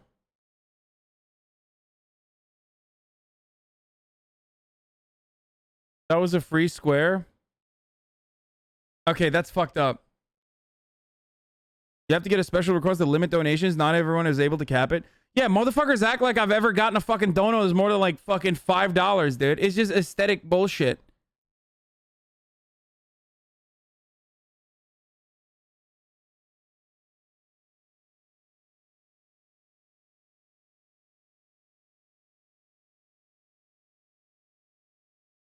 Man, a lot of people were like losing their fucking minds at trying to donate $1 million to me directly. I will never listen to your donation. Every now and then, I actually have the donos on, like the TTS on.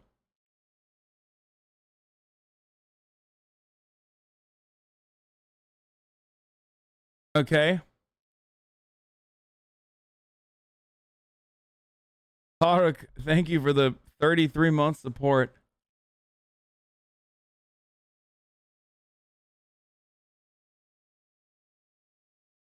And then when that shit pops off, like, Pokemon is more socialist than you? Yes. She invests in the stock market.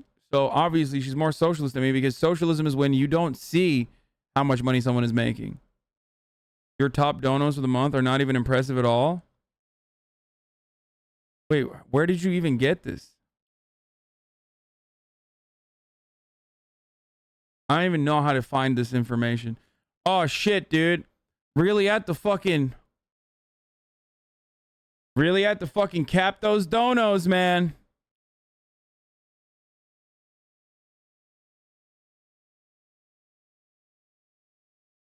Like, okay. From your Twitch About page? Oh, really? Dude, I think a lot of people literally don't understand. 6 months, let's go. Yeah, I think a lot of people literally don't understand how little I know about how this stuff works. Like, people genuinely are just like, oh, dude, you fucking know, and like...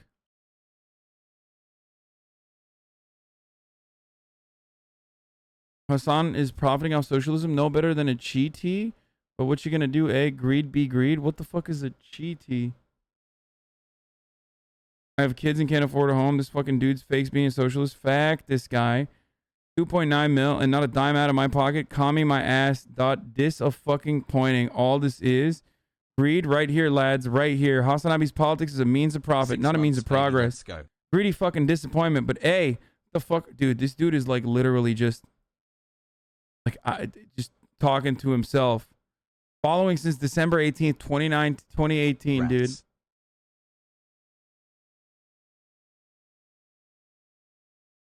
No, I turned on TTS, but that's not donos. These are all fucking subscriptions.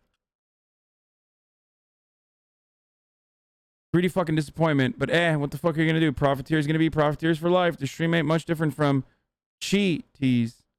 Oh, Che tees, like Che Guevara t-shirts. 1 year with this fucking himbo. I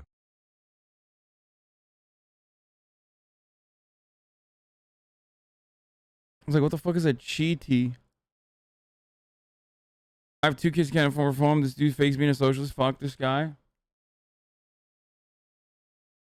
American entertainment is regressing to infancy and the rest of us are following you guys into the toilet. This shit is fucking your heads up. Weak. Let's see what the older points were. I'm in Norway, what a lot of Americans think of as a socialist country. We're also the richest country. No money flight here. As a Scandinavian, I apologize for the white trash Nazis we got. We're working to kick their heads in further. How the fuck is this dumbass Norwegian and literally went from like, I'm in Norway. A lot of people think this is a socialist country. And then he's literally like, what the fuck happened over the course of 2018, dude?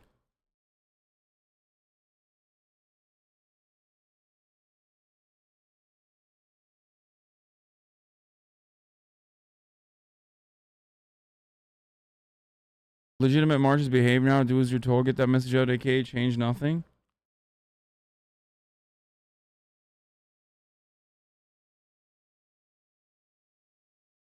Hi.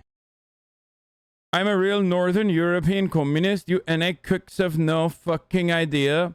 You forgot fascists, which is good to be honest. The fuck are you two sexist cunts discussing fucking me to here? It's fine, it's like watching a car crash. That's all that matters. We have a world to win. What the bourgeoisie produce Bitch above all else is pecker. the means of their destruction. For a long while you had horrible people here, Hasan, everything you from are a fascists to person. incels. Please continue to have a normal sized body and a tiny head. I appreciate you promoting Norway here, as if we didn't have enough cruise ships filled to the brink with fat American lard buckets. You're not actually far off, speaking as a Norwegian. People say Norwegian is like singing up and down. I wonder why. Well, I mean, he likes the accent.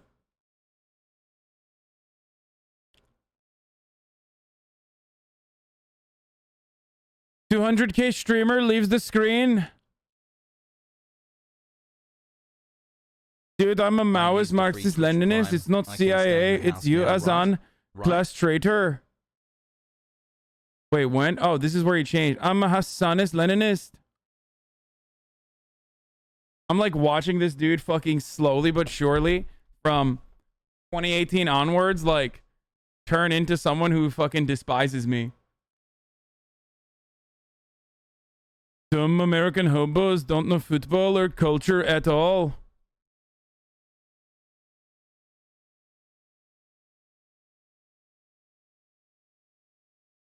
Dude, imagine being a fucking Norwegian Marxist, Leninist, Maoist, and then thinking that socialism is in any meaningful capacity marketable. Like, what kind of fucking Maoist is like, oh, dude, yeah, socialism is like the most fucking appealing and marketable form of making money, dude.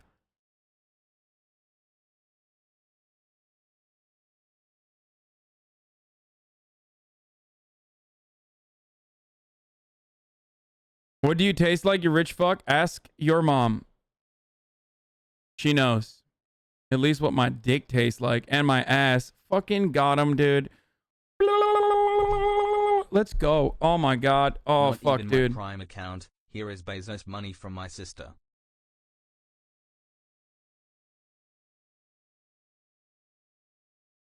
Oh, fuck, that felt good.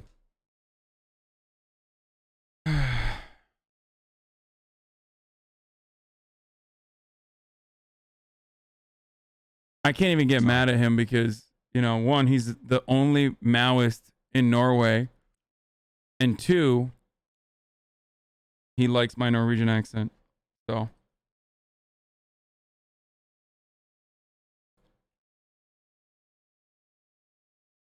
Have said that they understand now that 3.5 is not a realistic top number. The president has also said that. Are you willing to concede that 3.5 is too much? No, look, am I willing to concede the 3? No. What I do believe, 3.5 is too little, to be frank with you. Now, there's what I have said, and we'll repeat, this is going to be a give and take. This is part of the process. It'll be a give and take. And we will be in the room in that give and take. Yes, ma'am. Happy 8 months, dude. Poggies. Just have different fundamental views of government's role in society and what government should do. Yes. I mean, how do you resolve such philosophical differences? Good. That's a very good question. And I'm not here to disparage Senator Manchin, you know, and I respect him for his you know, you're right, we differ. What I would say is this, you know, and I know a lot of the media talks about, you know, compromise and all that stuff. We got 48 senators who support $3.5 trillion. We got 2 who do not. Now, to be very honest with you, as I think all of you know, I believe that our current healthcare system is totally dysfunctional. And I strongly, strongly believe in a Medicare for All single-payer program. I could, in 5 minutes, go to Chuck Schumer, Senate Majority Leader, and say, Chuck, I can't support this bill unless you have a Medicare for All provision in there. But I'm not going to do that because I know. I'm going to go ahead and assume that I don't think Bernie Sanders respects Joe Manchin. It's like when you get called for, like, name one thing you respect about the other person, and you're like, Trying out this anniversary thing that I usually just ignore. Like when I did that fucking debate against, what's his face? 1 year, baby. I mean, he's too nice. He will 100% find something to say nice about him. Bernie Sanders has always been this person, though. Like, he literally fucking says shit like that all the time. Yeah, with Michael Knowles. I don't know how many, maybe half the members of the caucus, a third of the members of the caucus support. That would be irresponsible. So my concern with Mr. Manchin is not so much what his views are. I disagree with him. But it is that it is wrong. It is really not playing fair that 1 or 2 people think that they should be able to stop what 48 members of the Democratic caucus want, what the American people want, what the President of the United States wants. That would be my position. So Senator Manchin has a right to fight for his point of view. He has not only a right to be heard, he has a right to get some compromises. He's a member of the Senate. But 2 people do not have the right to sabotage what 48 want and what the President of the United States wants. That, to me, is wrong. Yes, ma'am. Explain to the whites that flaunting donation, Ria, is a sin, Aki. Yeah, but, you know, that's whatever. Since you are the budget chairman and you obviously helped craft this $3.5 trillion plan, would it be feasible for you to get in a room? Here is money for your house and because you are broke. Why hasn't that happened? Well, we do get in a room. Senator Manchin is part of leadership. I'm part of. Yeah, Chatter is correct. He has a. Ria is not Turkish. It's not Turkish. Not a Turkish word. Yeah, you guys are wrong. That was not Turkish. It's literally Arabic, you fucking uneducated bitches. Wow, you didn't win bingo. You're just racist. Literally Arabic, dude.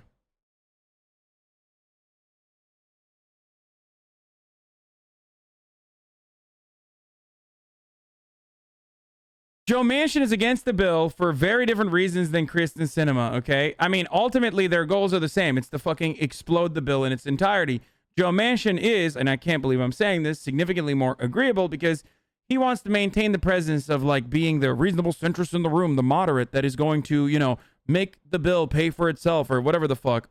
There's obviously additional provisions that his benefactors want him to tank. But ultimately, Kirsten Sinema is just totally trying to terrorize the bill in its entirety and won't even mention exactly what she wants out of it. Well, I guess with the exception of like lowering pharmaceutical prices, she literally said no to that, which is psychopathic. 6 months, baby, let's go. What are some examples of Turkish words? I will never tell you. Leadership, and without going further, that discussion has taken place, and I expect will continue to take place. Yes, ma'am. A little louder, please. In your discussions with President Biden, you know, have you encouraged him to not scale that number back, you know, after his most recent comments? Well, look, this is what I think. As I've said before, look, if we were in a room and in a caucus where half the people wanted something lower and half the people wanted something higher, you know, you got to go somewhere in the middle. We're not in that position. So I think there's got to be some give or take.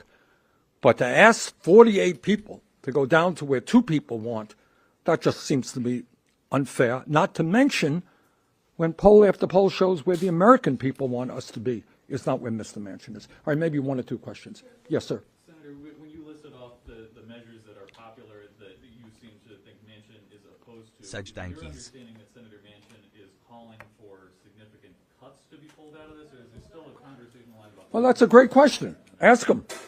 I mean, that's exactly my point. We need some specificity here. It's not good enough to be vague.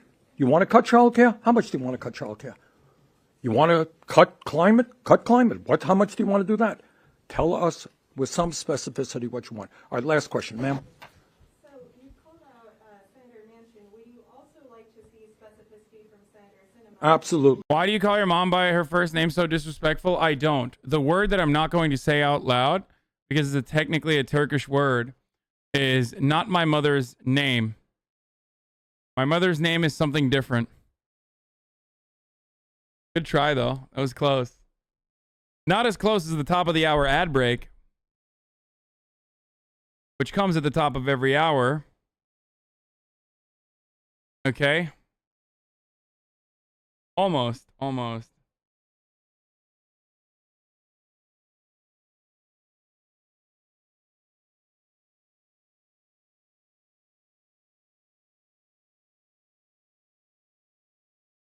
Yeah, that's right, dude. At the top of the hour, there's a 6-second ad break. Okay? And if you'd like to no longer see those ads, all you need to do is subscribe. You can do that for $5. You can do that for free if you have a Twitch Prime. It's a free subscription that you can use. Or you can use an ad blocker or a VPN if you don't want to use either of those methods. Okay? But Twitch Prime is free. Here's the 1-minute ad break now.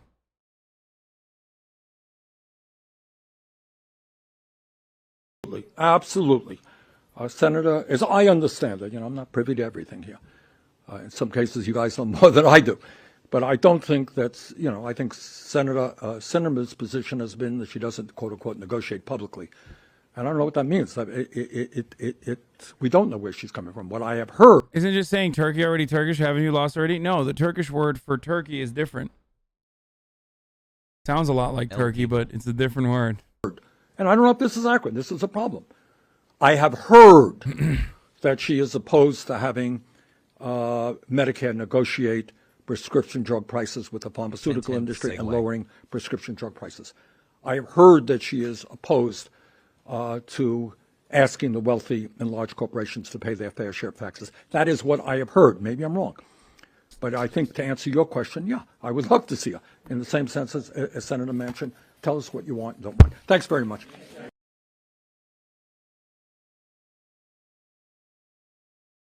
Why can't you speak Turkish? Is there a bet or something? No, chatters are currently playing bingo.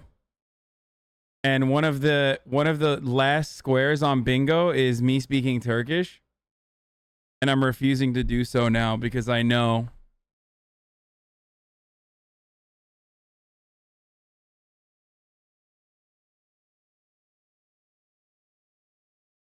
What is this? Is this a gaming reference, dude? So much cope in the replies from people acting like Hasan and his fans aren't a walking contradiction. Hasan makes 200K a month. Wait, this motherfucker wrote my name correctly and then was like, yeah, fuck that. Time to write it incorrectly. Aiden Calvin says, advocates for the increase of his own taxes, donates considerable amount of money to mutual aid and charity, does request personal donations. What? What does that mean? Oh, doesn't. Makes money predominantly from his own labor, reduces required ad time in his Twitch contract to 1 minute per hour. It feels like you think socialism mean money bad, which is just insane. Lamafau. Like, I feel like you're looking to make fun of someone rather than deconstruct his actual position, which is crazy considering how you market yourself as a content creator. TSM FTX Leffen says, my new favorite analogy is that it's like saying people are hypocrites for wanting balance patches, but also playing broken top tiers. You can absolutely want to change, yet still try to play the game as it's now. God damn. Does he miss? Gaming TN has prey. Does he miss, dude? I don't think he misses. Aimen Based. I don't know who this person is, but follow him too.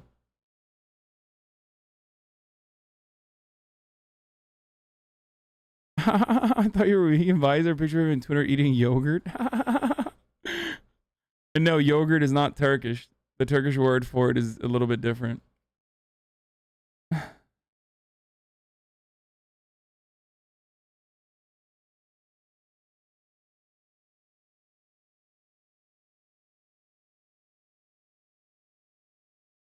That entire slush thread is hilarious. Wait, really? What the fuck? Who is this person? Correction, that's just Twitch payouts. He makes way more. Socialism when you don't make money. I'm so glad he clarified that for all of us. Dude, this is like the funniest fucking own, dude. Yeah, make me pay, dude. I'm fucking down. Hasan sent me feet pics, not clickbait. Well, what the fuck? So Those are private, dude. I donated to him twice, and I was like, hey, can I get a foot pic?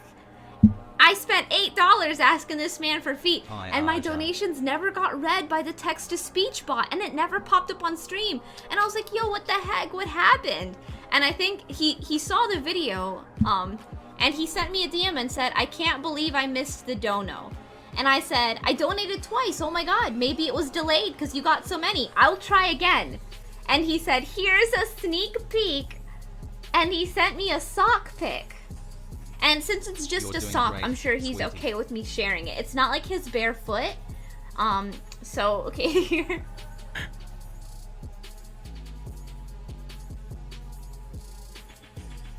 Hell fucking yeah, let's go. Yo, we got a foot pic. I did do that.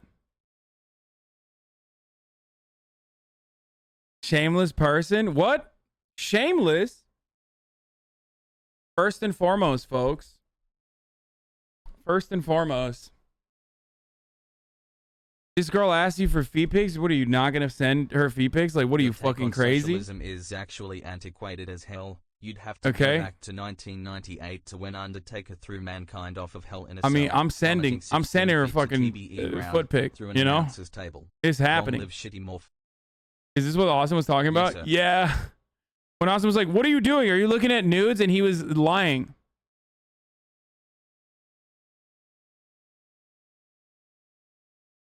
Why are you saying FBI open up? Lucky 13. Oh, because I got caught?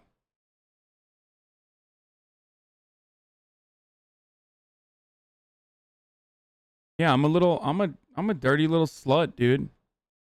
That's right. Have you seen her goth bang stream? No, I have not. She's definitely gonna stab you, bro. I wish.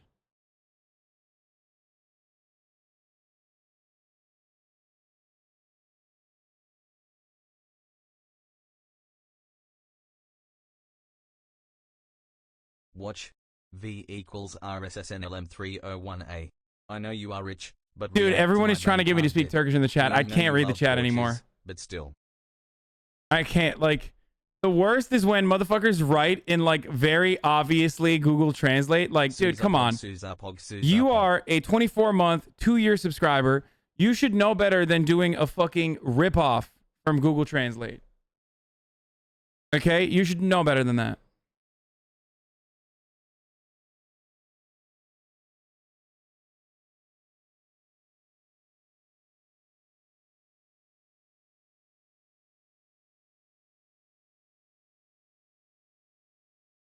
Can you take that picture of shit camp? Also, where is Anne? What? I did take that picture of shit camp. Oh, fuck! No!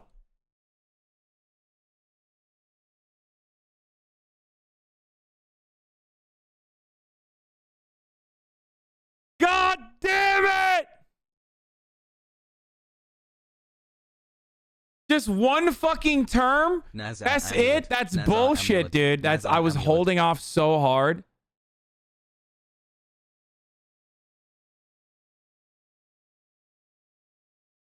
I found this in a Twitter thread. Said and wicked.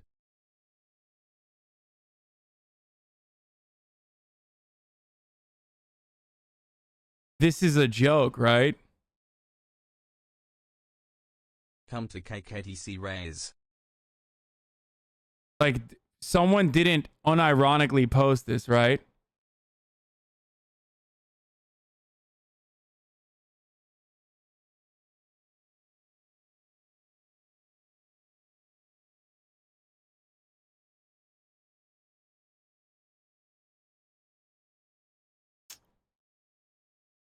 Well done, chatter. I salute you, comrade. Also, happy 13 months, Ajan Has. I already ran a top of the hour ad break earlier.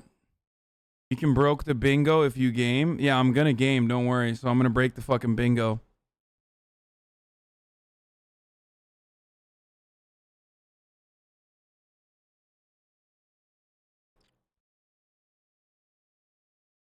I just, like, I don't understand.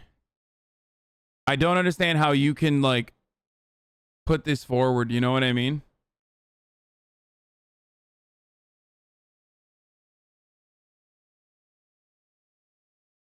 Okay, stop sending me the fucking Papela D thread, dude. I don't want to fucking mention this person, okay?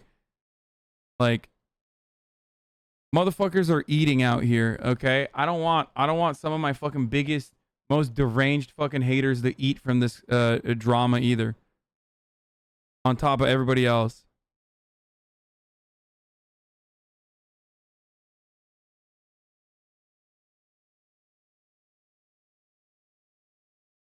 Why is it you run ads? Because your mommy wants me to. Wait, what the fuck? What's going on?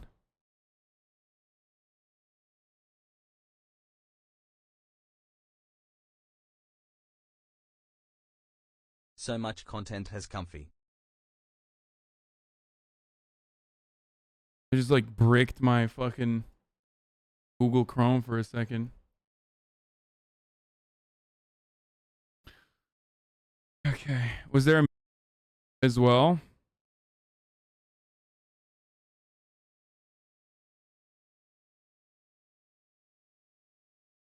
Okay.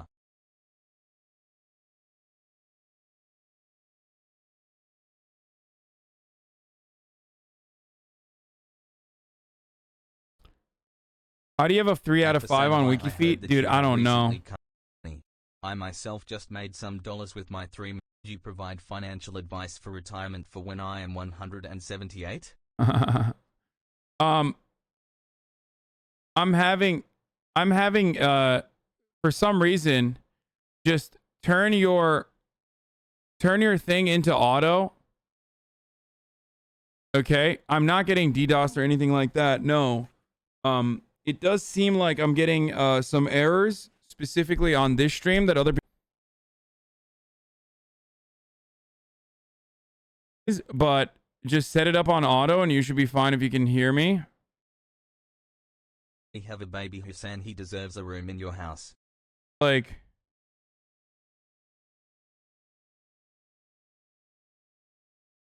I don't know what the specific reason is, Danny but Champagne Socialist has chud. I feel like it doesn't happen on auto, and it doesn't happen on. Refreshing helps for 30 seconds. Turn low latency off too. I did low latency and it's still so bad.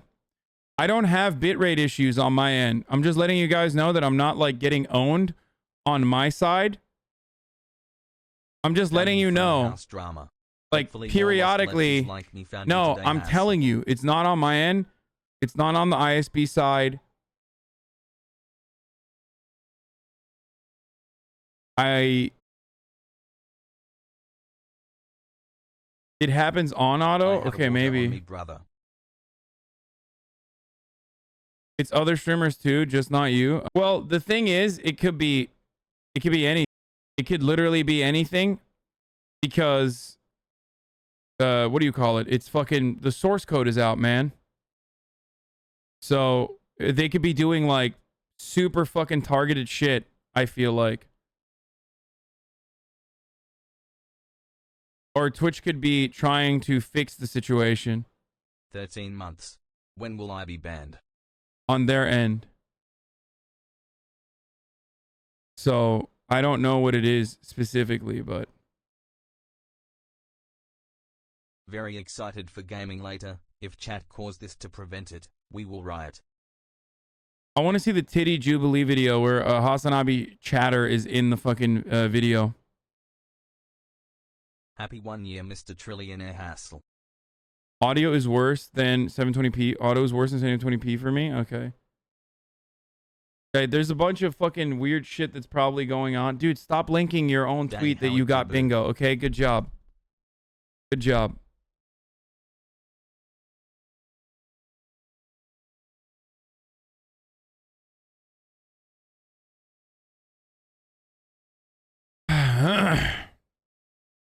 Nobody read all that code, found a bug, and then wrote an exploit in a matter of hours. There aren't a government-backed. Austin admits to where his money comes from. I forgot to cancel Amazon Prime, so here. Have Can't a sub see it. hassle. Here, let's watch the Jubilee video. Do you love middle ground? I know I do. Did you know that every purchase made at the Jubilee shop helped him for a day? Now enjoy this episode. Men are just as sacred as women. We are not more sacred. And so we should all either cover up or go bare-chested. One of you guys is in this, okay? And I'm a little worried to watch this because, like, I don't know if you're gonna be, I don't know if you're gonna be cringe or not. Like, I just don't know. Yee.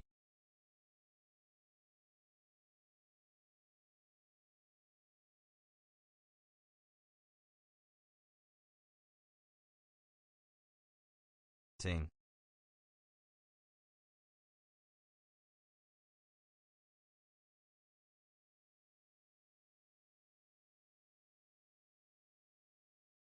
Hold on 1 second.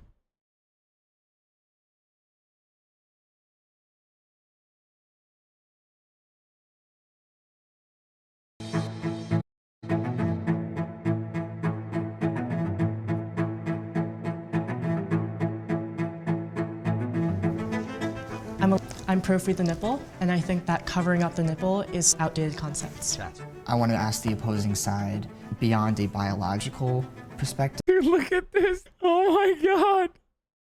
I can't get over it. My man's wearing my merch, dude. That's so awesome. That makes me so happy.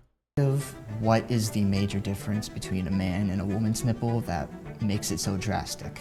I'm August. Literally the drippiest community. Holy fuck, dude. Everybody clowns on my drip. Nonstop, all day, every day. Okay. But like, straight up drippy as hell. August, I'm pro free the nipple because I want to have the freedom to go bare-chested just like men can.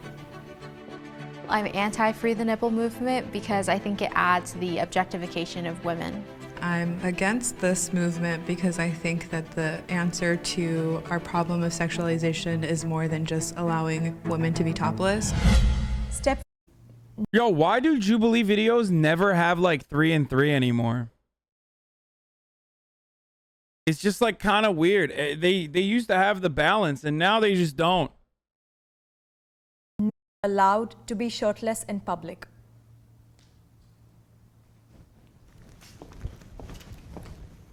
What the fuck? I don't like telling people what to do, but I don't think That's nuts. That's nuts. it's necessary for anyone to public. I think there's a time and place for when you take off your clothes. In public, just out of respect for other people, like I don't want to see a guy shirtless. Yeah, no, I agree. I remember like I would sometimes walk to school growing up and like all the track people would be running and the guys would always be running with the shirt off and I would get so annoyed. Like I just, you know, I don't really see a point in someone just walking around without their shirt or going into a store without their shirt, a guy or a girl. You mean like in a fucking, in a store? What? 29 months, why am I still here?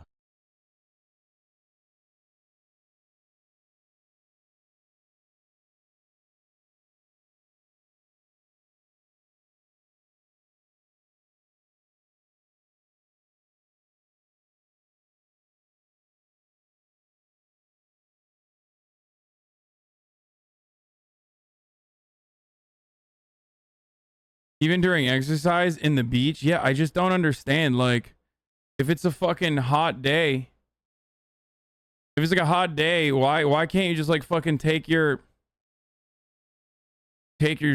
shirt off? Especially if you're like near a body of water or something. Real step forward. I mean, like, I don't think there's a need to go topless at any point. I think it's just more about like convenience, especially if it's like really hot out. Like, I don't really want to be wearing a shirt, especially like in New York where I live. It's really like humid and stuff. I don't know. Shirts are kind of uncomfortable in that context. Like a man walking around shirtless in a grocery store is going to be weird regardless. And I think a woman doing that Jake's got some fire hair too. Would be weird as well.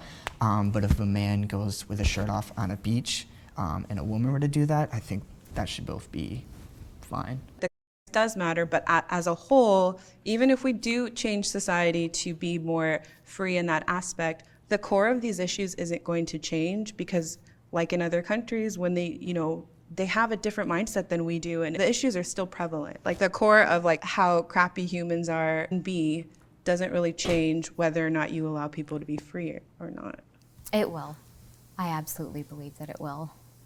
And I think it's a very simple matter of obliterating misogyny, not just men, but women who uphold misogyny, which comes from conservative. Why do you think that is?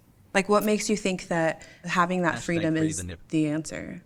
Abrahamic religions have so much influence over the way we and our parents and their parents. And I'm going my own cleansing process of things in my upbringing that came from my parents' that trickled down into my raising my kids. The Illuminati, the Illuminati. Dude, I don't know what the fuck's going on, dude. I don't know, okay? I'm live. It's really fucking annoying. It's just like, there's... 1 year, baby. Hold on. I'm gonna text my account manager one more time.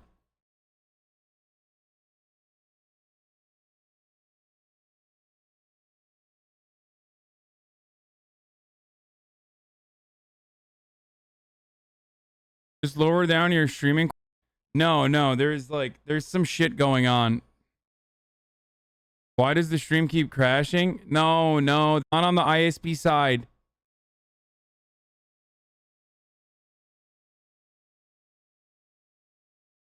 I don't know what the fuck it is, okay? I don't know. Bro, fix it, please. You're killing my chat.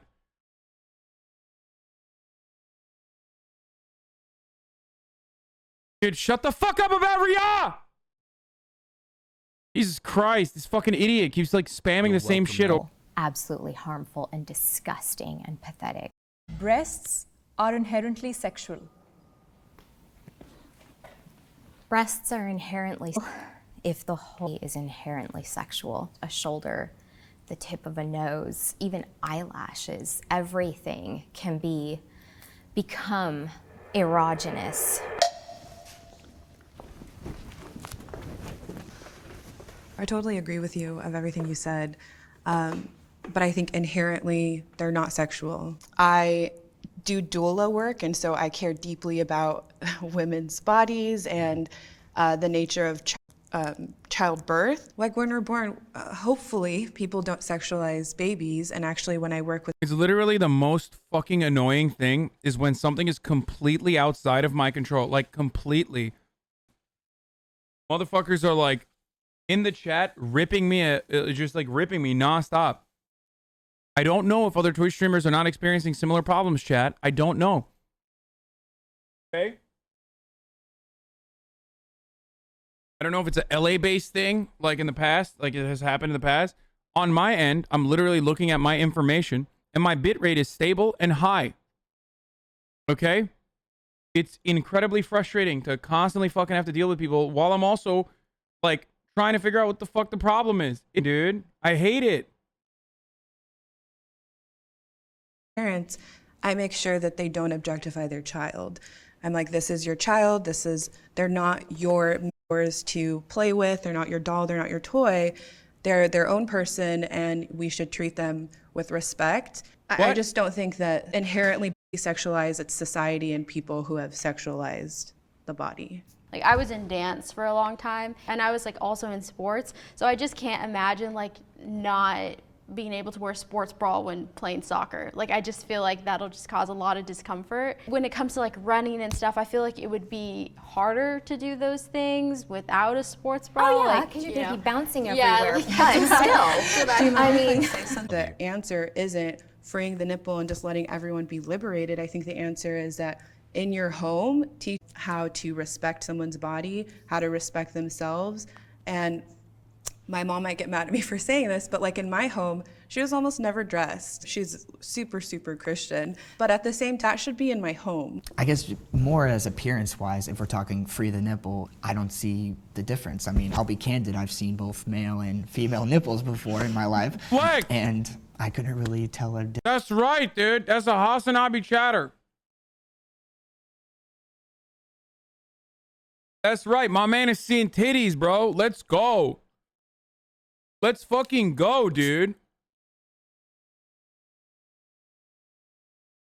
Difference. I will say on that though, I'm a transgender woman, so when I started transitioning, my nipples changed a lot. They became a lot more puffy, they became bigger, bigger areolas, and they became a lot more sensitive. I think part of the sexualization of female nipples is because of that it's like an erogenous zone as well.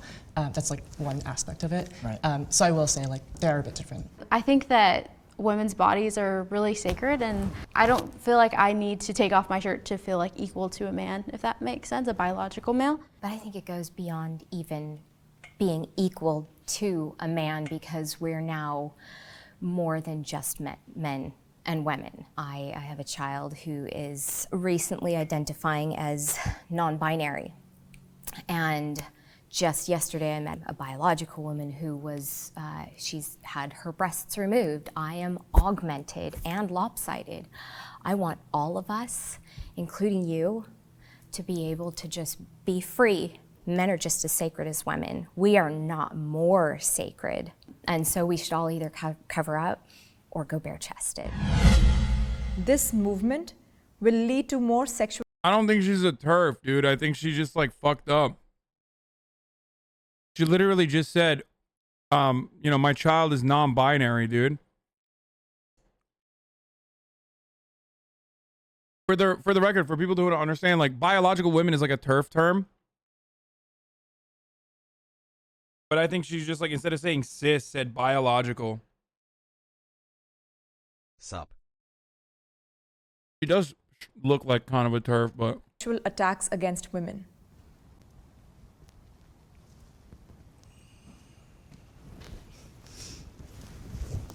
I hesitate a lot because I think part of this movement for me is to change that culture and to change the desexualization of the bodies. And I think with that increased desexualization, less attacks will happen.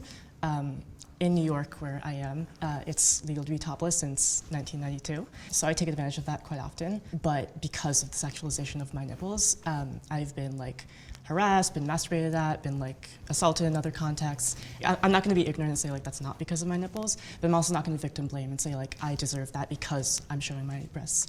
I agree. I think in some way it might be a matter Chatter. of getting worse before it gets better. I love that Chatter was like, oh, she's a TERF. Bro, she literally just said, I have a non-binary child. Like, you know, these two things are mutually exclusive, right?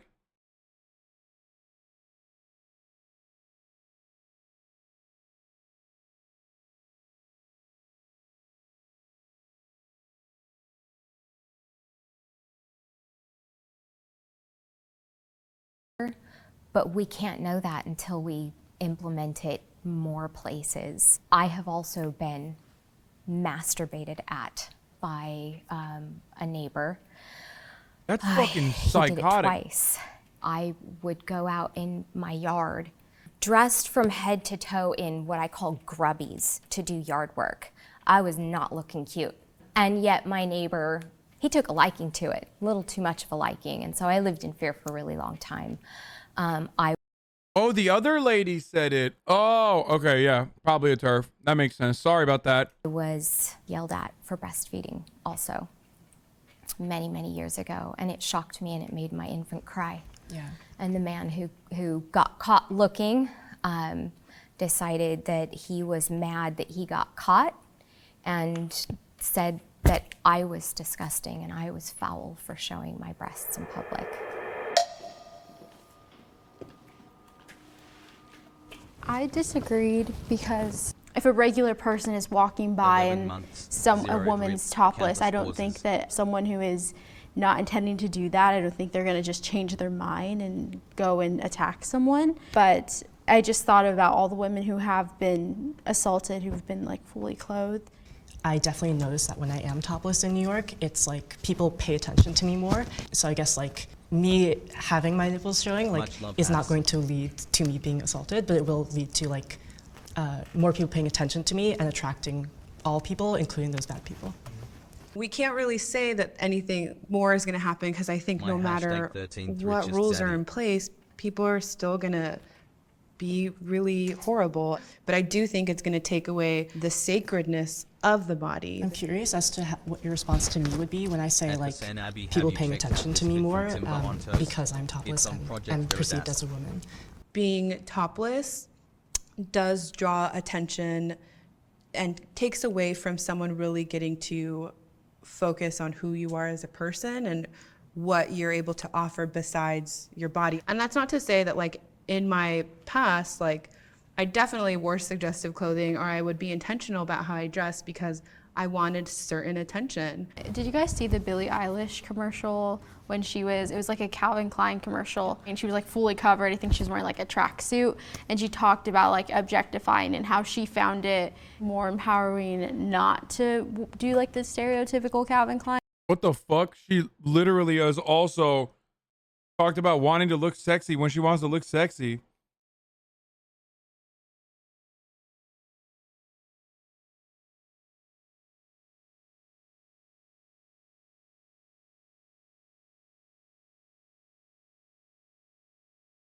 I literally thought the Free the Nipple people were going to be like weird. There's always like that hippie lady. You know, there's a lot of people like that hippie lady, but I guess I'd never thought about like people being like, oh no, cover the nipples. Commercial, like the Free the Nipple and going topless is empowering, but I think also it can be empowering not to do that and to wear I don't know, like a t-shirt or a tracksuit. I think to me, the Free the Nipple movement comes down to choice rather than like inherently showing that like this is liberating. Because it is really liberating for some people and it's really not liberating for other people.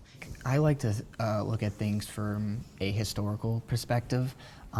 because like this has been done I'm before. sorry for I think spamming circa chat and not reading the 1937, room who before said then, genuine.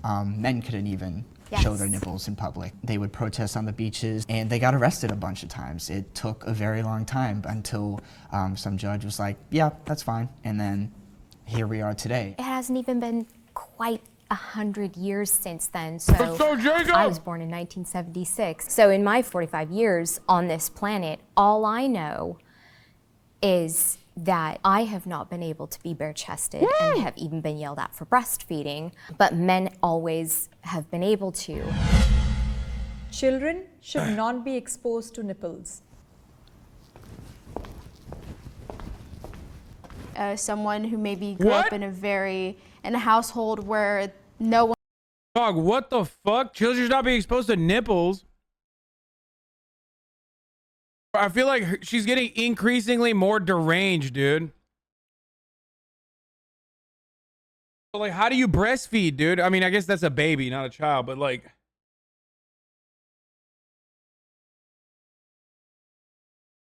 I don't think she means breastfeeding either, right?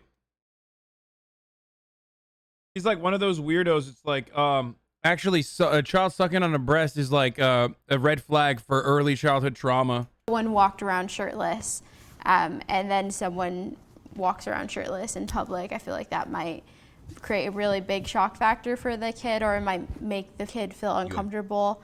I guess that's my like apprehension. What? Bro, even the other lady was like, yo, that's too far for me. You say about like shock factor and stuff. I think to focus on that and to like prevent children from seeing nipples is to say like to educate the children that like, oh, this.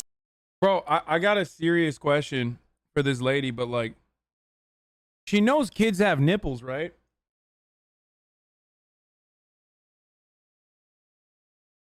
Like, I don't know if she thinks like your nipples grow when you reach like the adolescent stage. But like, you could literally as a child be like, yo, what do I got? I got nipples? That's crazy.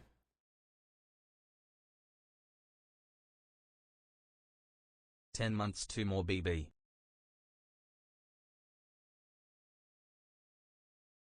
Like, what is the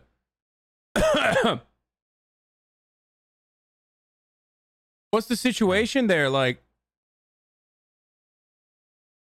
you just like fucking refuse your child to look into a mirror or something? Like, well, how are you gonna prevent that?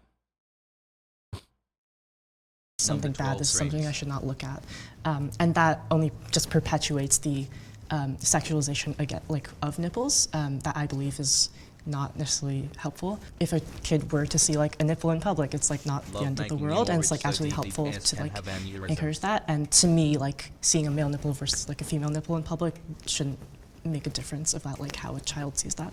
I remember the first time I saw like a breast was in a book about like African tribes, and there were like women that were feeding their babies, and I was just like, what is this? And people did not explain to me what that was. And if I did see a nipple or I did see a naked body, what is unfortunate is that some people do push that down and just like, oh, we don't talk about that. Just I guess I want to ask you guys a question regarding children. What? I think a lot of these problems would have been solved if she had seen a nipple when she was a child. I laughed so loud at she knows kids have nipples, right? She saw a nipple and was like, what is this? Does she not have nipples? What the fuck's going on, dude? It's just a titty, bro. It's not that big of a deal, you know?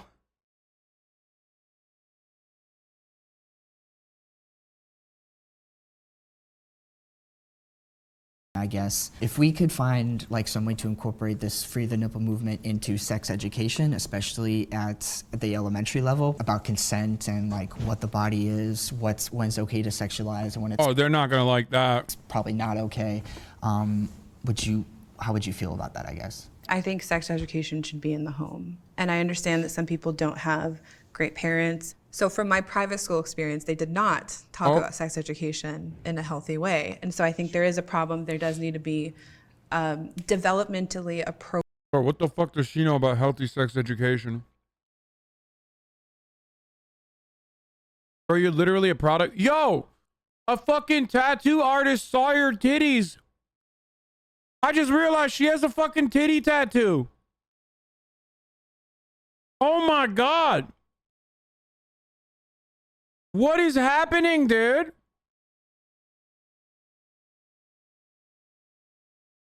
Is she fucking joking? Like, I mean, I saw the shirt and I wasn't going to clown on it because it's like low hanging fruit. To be like, yo, I can't believe she's like, yo, don't free the nipple. Keep it a secret. Meanwhile, she got skeleton hands fondling her breastises.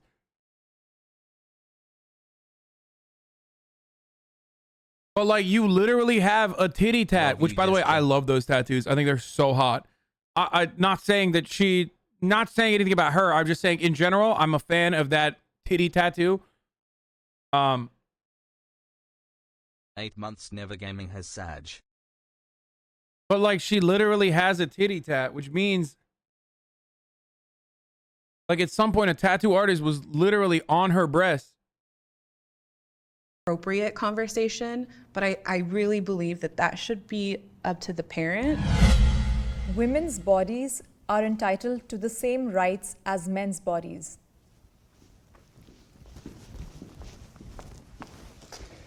Yeah, so I think the notion of like a female body versus a male body as a transgender woman is very interesting.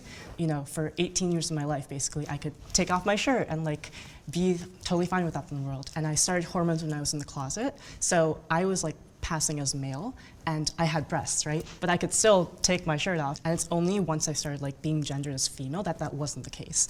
And to me, that's very like ambiguous of like where I started passing as female, because passing and people perceiving me as female is such a, like an individual experience.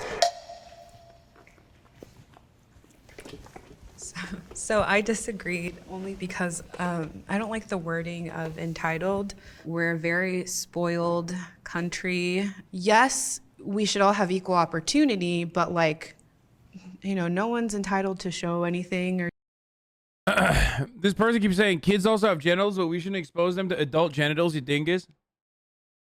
Okay, but the difference between a fucking titty and a cock or a vagina is still different. You know that, right? Well,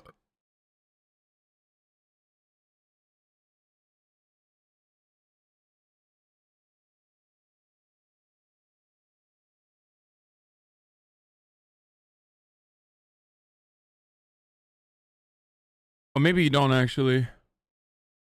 Or do anything that they don't want to do. And so country, yes, we should all have equal opportunity, but like, you know, no one's entitled to show anything or do anything that they don't want to do. And so I just didn't like that phrasing. Let's say that we're getting closer to. He's got tech neck, gamer neck. Yeah, he does. Also, for the record, like, as far as like sex ed goes, like, they should still get sex ed. I don't give a fuck.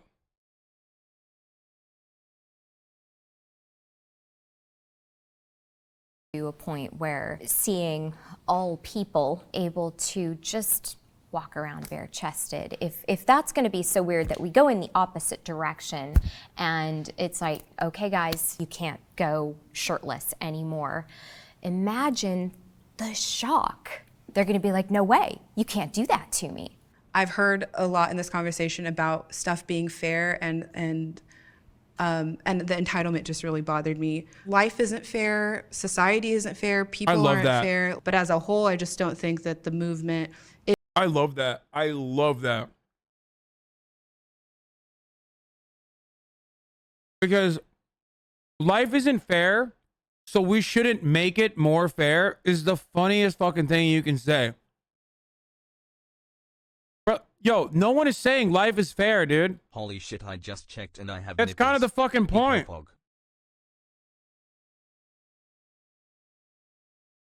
Like, who the fuck looks at how unfair a situation is and goes, we must not demand fairness? That's crazy. Is the answer to the issue we have with this whole, the society crap. That's a wrap. Like, especially because you're not even in a situation where you're like, I got mine. Usually people say, life isn't fair, sucks to suck. when they have an I got mine point of view. She on this side of the fucking conversation, she's literally on the losing side.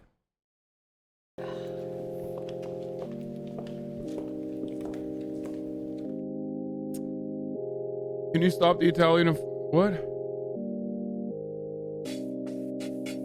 Italians don't have nipples?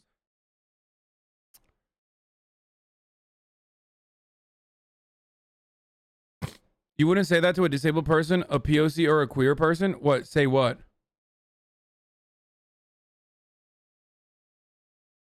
Say what to that?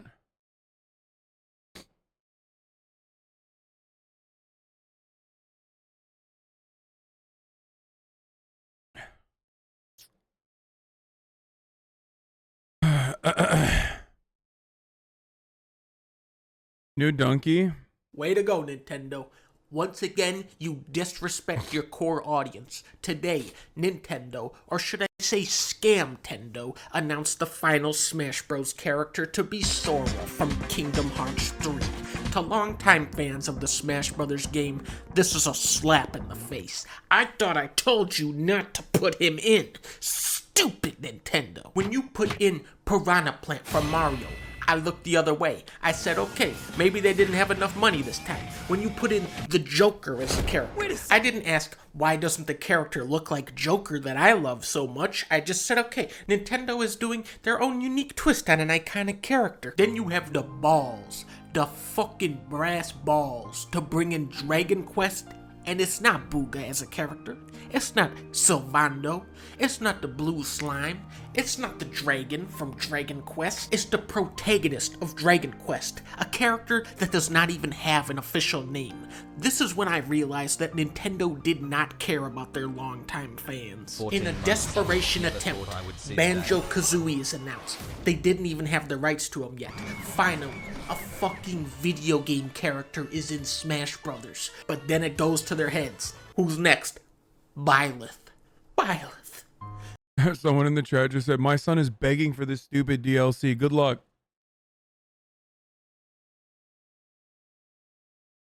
That's going to be for the rest of your son's life until he's like 18. And even after that, he's going to be an adult as well in that same way. The character, Byleth.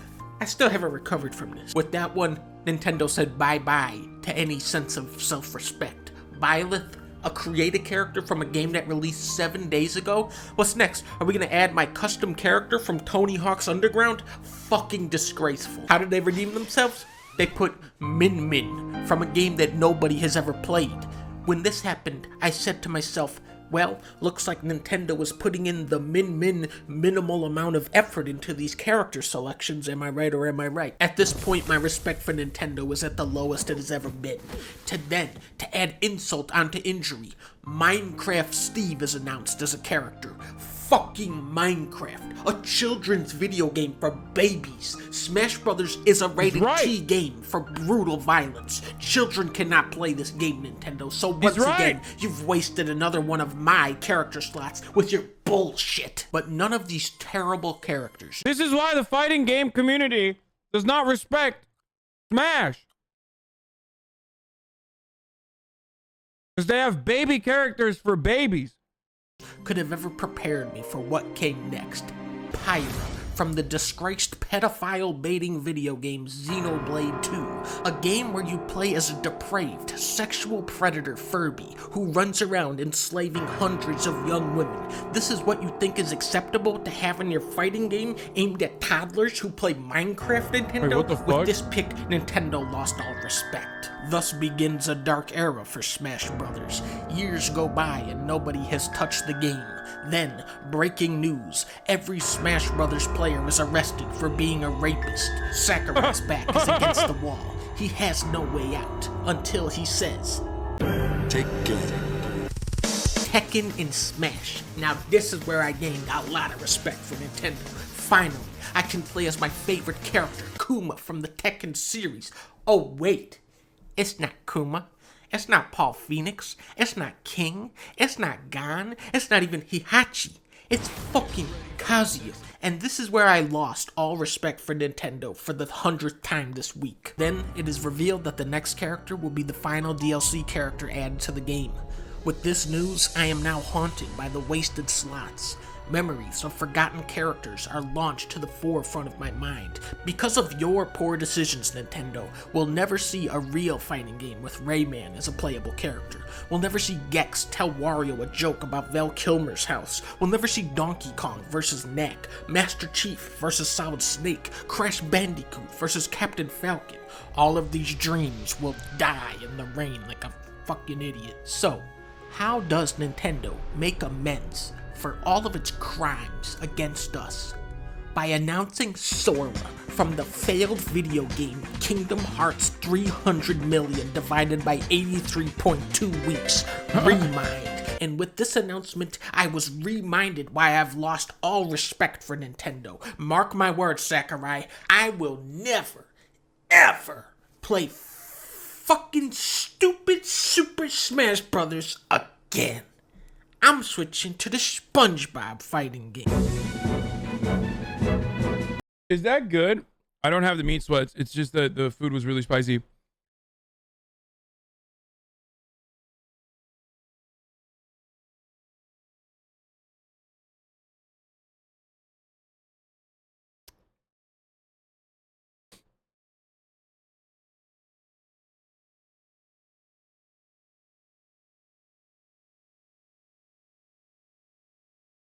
It's all right, just really basic and competitive. I love you, hazelnut, sparkling heart. Connor won the tournament yesterday for it.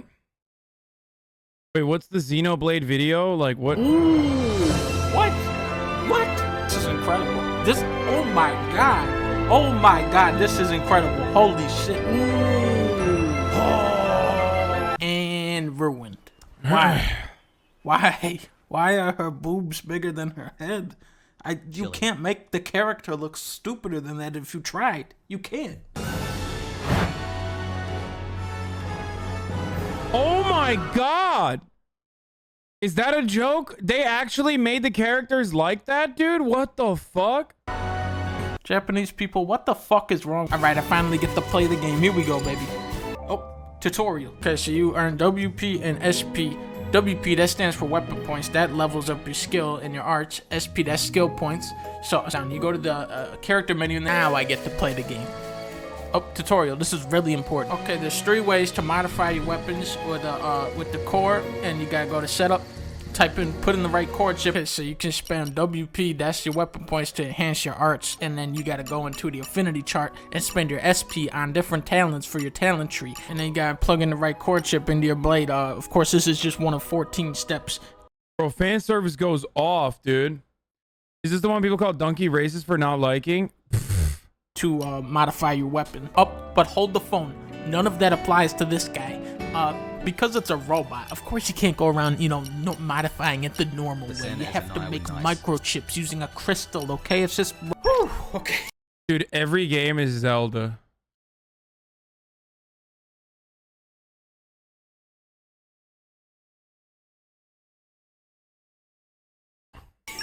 I think we're done with the tutorials now. 16 hours into the game. Nope. To take you down. Still more. I think I'm getting the hang of it now. Oh, never mind. Ceiling effects. Okay, somebody write this down. To apply a ceiling effect, you have to execute a stage 3 blade combo, and then that'll grant your enemy resistance to that combo's element. Okay? Oh my god. I'm playing the game. I'm playing the game. And cutscene. Now place your hand on my chest. What the fuck? No. No shot, dude. Are you fucking serious? Dude, why is this shit so creepy, bro? What is happening? Why do they do this? It's like the insistence that, Japanese artists have with taking creative liberties and making sure the character is 17 years old instead of 18. The character is 17 years old, and I will keep repeating it over and over again. It's like, just say the character is 18. No, the character is 17 years old. It's such a strange fucking thing to just be like, dude, please, like, I don't understand.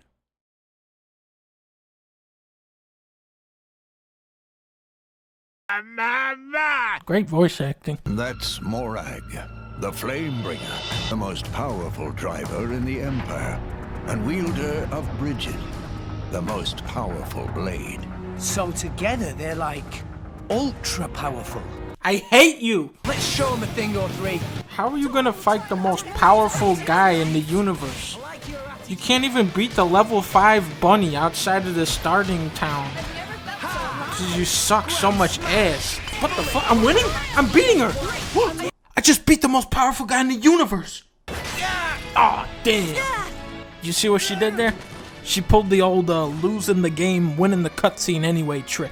I hate it when they pull that shit. I gotta admit, you know, once you get into this game, the combat does really start to get interesting. But at the music, I'm not feeling the music like I was in the Wii U one.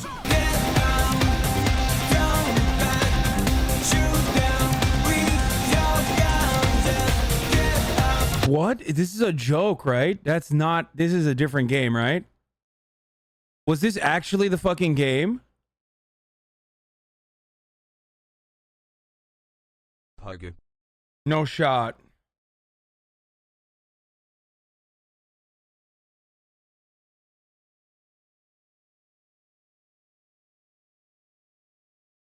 No fucking shot.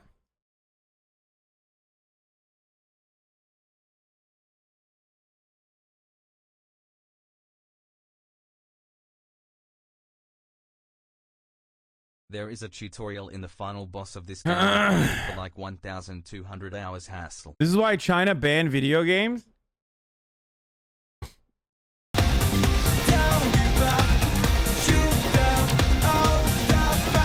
Hello? Is this thing on? Am I all alone? Is anyone there? I need a bigger gun. Let me try to wrap my head around what this game is. It's Pokemon, right? But instead of capturing animals, you capture girls, and then they refer to you as their master. So this is weirdo shit. Oh my god, this is literally the fucking harem anime video game.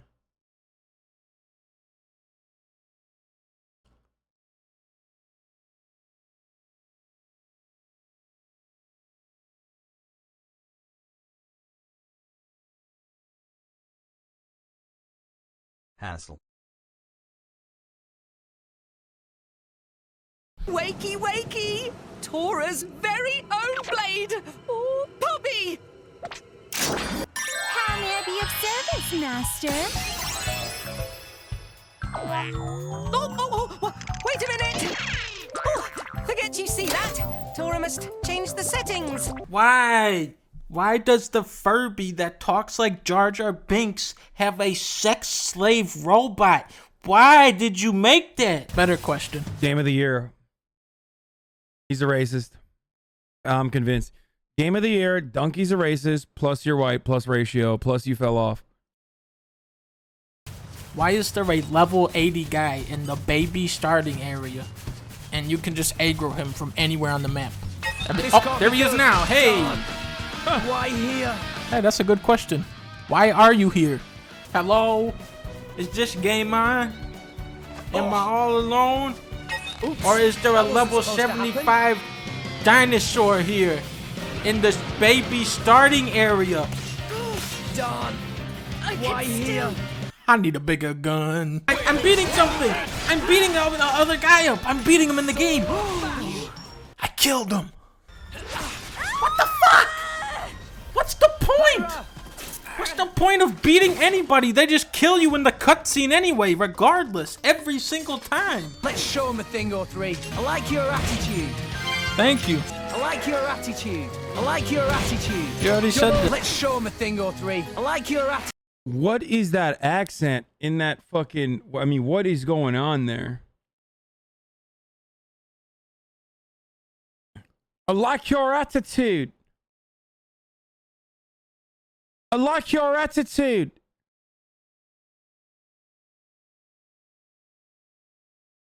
Please stop. Let's show them a thing or three. Make it stop. Let's show them. To be fair, though, at least it has voice acting, which is not something I can say about any fucking Nintendo baby game title where they spend all of the money on, I don't know, making the most complex fucking menu system on the planet that is impossible to comprehend. And then instead they're like, yeah, we got no fucking money for, we got no money for the voiceovers. Sorry. A thing or three. Shut up! I like your attitude. Weep not, I like your attitude. my boy. This is my fate. I like your attitude. It was just like Northern English. Hasan, this is on the Nintendo? I meant like other Nintendo games. I know this is a Nintendo game. I meant, unlike other Nintendo games, at least this one has... Oh my fucking god, dude, immediately. Oh, this is a Nintendo game, this is a Nintendo game, this is a Nintendo game, this is a Nintendo game, this is a Nintendo game, that's what you sound like, chat. Made a new overlay for the Hasan stream, yeah. The gaming frogs have won, but at what cost? Hasan starts a new AAA game. It's about indoctrinating people on why we need to liberate Cuba. Dude, what the fuck? Okay, now that some time has passed from the ad stream, first of all, Far Cry 6, actually fun. Okay? It's Far Cry, of course it's fun. Nintendo Is it like straight up CIA propaganda? What the fuck is going on, dude? Like the entire time I was just like inhaling insane amounts of copium thinking like, oh, there's going to be a turn and we're going to find out that like America is the villain actually. It's straight up like Castro's a fascist and we got to fucking, you know, stop him from doing fascism. Why are we here? And like we're working with American assets to do so.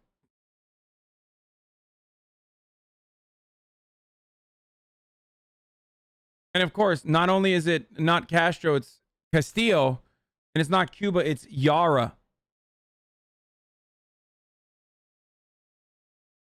But also, like, the 67 legends are supposed to be Castro. So I don't know what the fuck's going on there. I guess, like...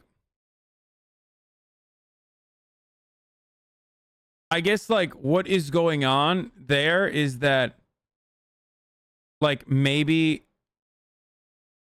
what's going on there is that the force horsemen of the horsemen of the HasanAbi unlock unironically similar capacity ultimately turn around and that's a good one. Mom finished attendees.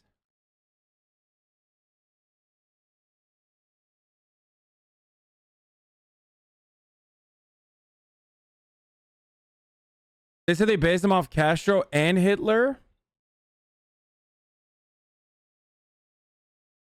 I made it 5 hours into Far Cry 6 before I hit Alt F4 and walked away. It's not the game as I had a dearth of things to do, just the opposite.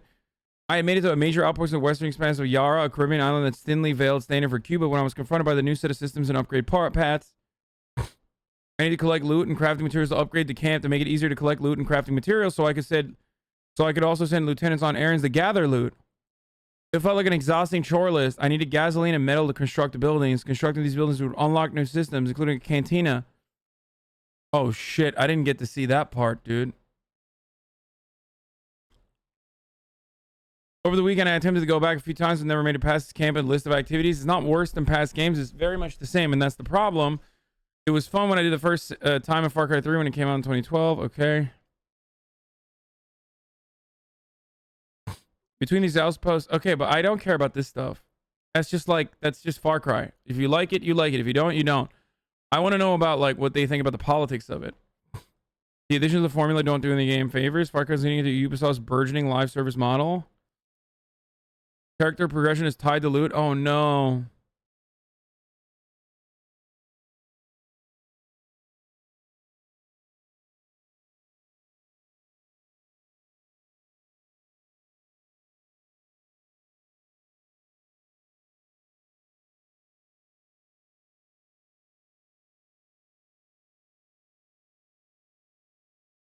Far Cry is not CIA propaganda at all. Yara and Cuba have noticeable differences and Castro isn't mentioned once.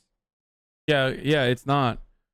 Because it's Anton Castillo and not Fidel Castro.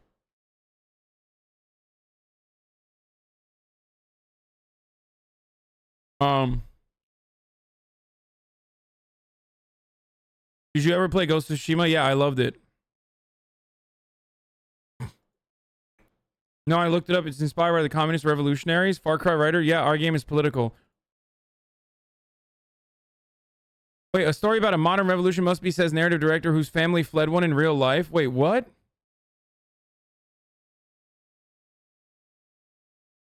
Yeah, it says Far Cry 6 is set in a fictitious island of Yara, which is an analog for Cuba under its communist regime for the past 62 years. But if anyone's seeking a simplified binary political statement, specifically on the current political climate in Cuba, they won't find it. Many found the publisher's claims hard to believe, even though it says, Kavari's post seemed to answer a preview in which Kavari said Ubisoft employees actually went down there to Cuba to speak to actual guerrilla fighters who fought back then, and we just really fell in love with their stories. However, Kavari also said our game doesn't want to make a political statement about what's happening in Cuba specifically. Kavari's been a writer for Ubisoft since 2014.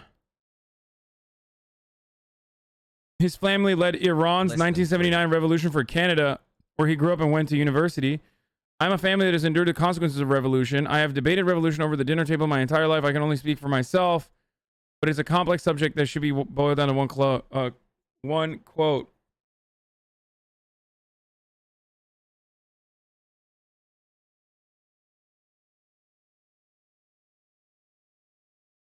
They didn't say they talked to fucking Batista supporters, bro. They said they talked to the fucking guerrillas that were a part of the revolution.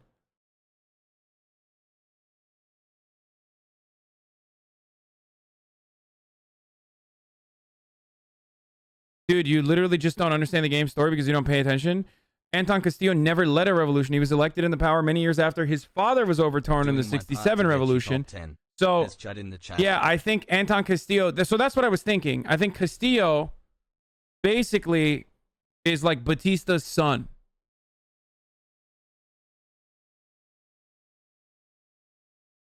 So you said the CIA was good? I never said that. They're very bad. But you can't fucking blame me for thinking that when one of the characters is like, yeah, I used to work with KGB, I used to work with the KGB, and then I flipped over to the CIA and Mossad.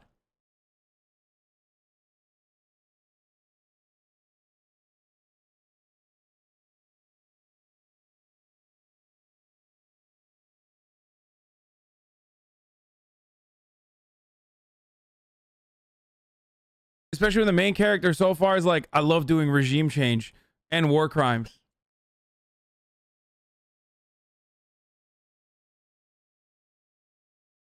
So, shows Yara to be a nation beset by civil demonstrations and rioting, which authoritarian leader Anton Castillo is suppressing. My goal was to empower our team to be a fearless story we were telling.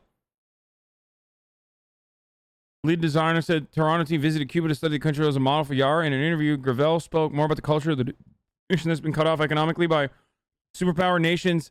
Okay, dude, what the fuck? Okay, that's actually based as fuck. I mean, he's right. They spoke more about the culture of a nation that's been cut off economically by a superpower nation's 60-year embargo. This has been given rise to the spirit of improvisation and innovation, which manifests in the customized weapons players carry in the game.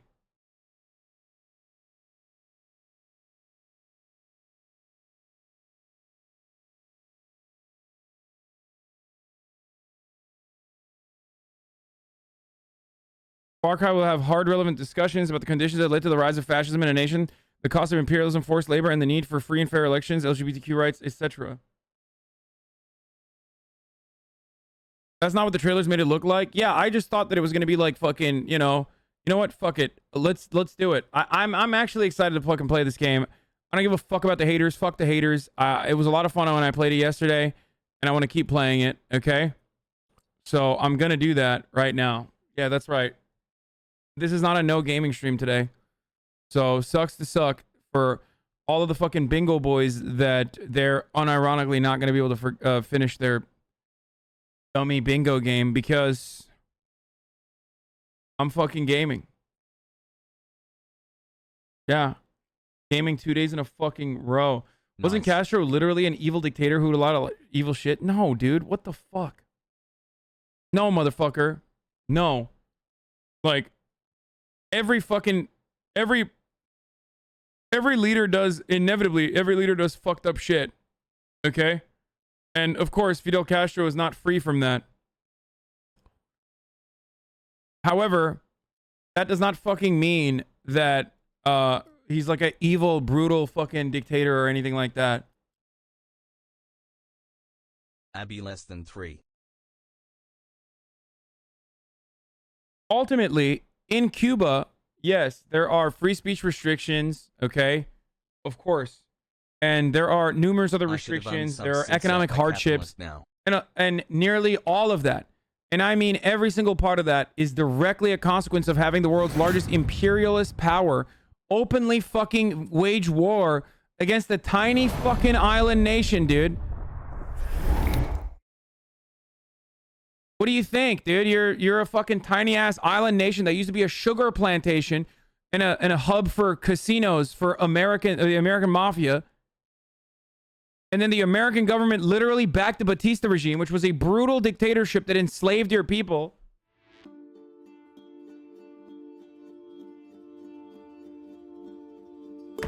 Okay?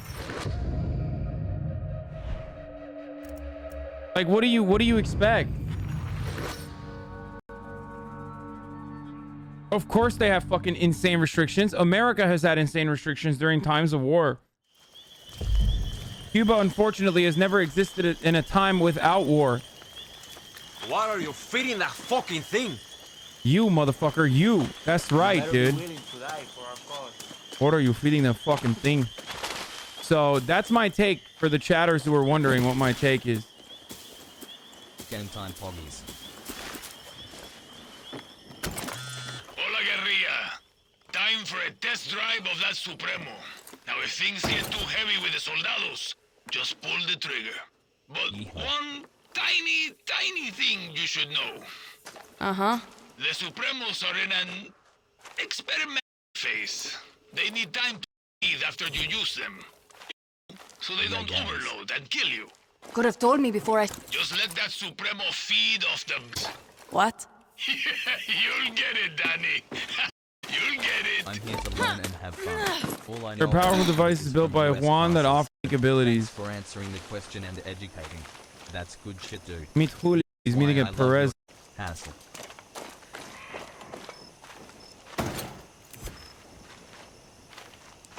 Frame's like fucking not good right now. Hold on, I'll flip it over to game capture.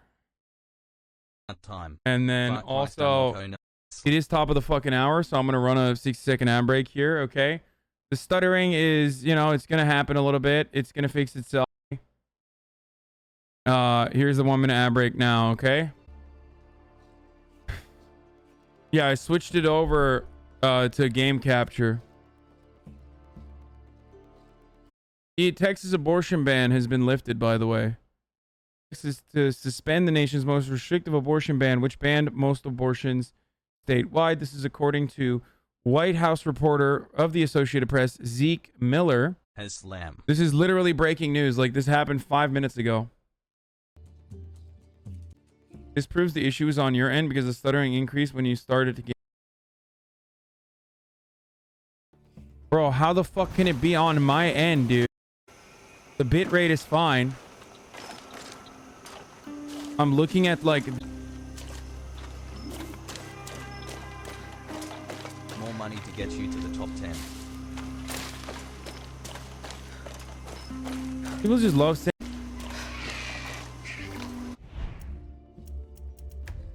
Supremos. Let's take a look, man. No gadget. There's no mod for it. Good. Look what Ryan Grimm tweeted about you. Why do you just not link it to me, man?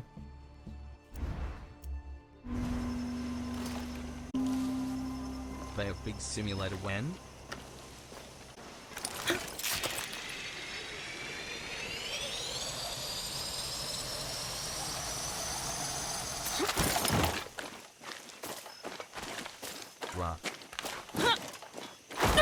Oh, come on. I was trying to jump off. Dude.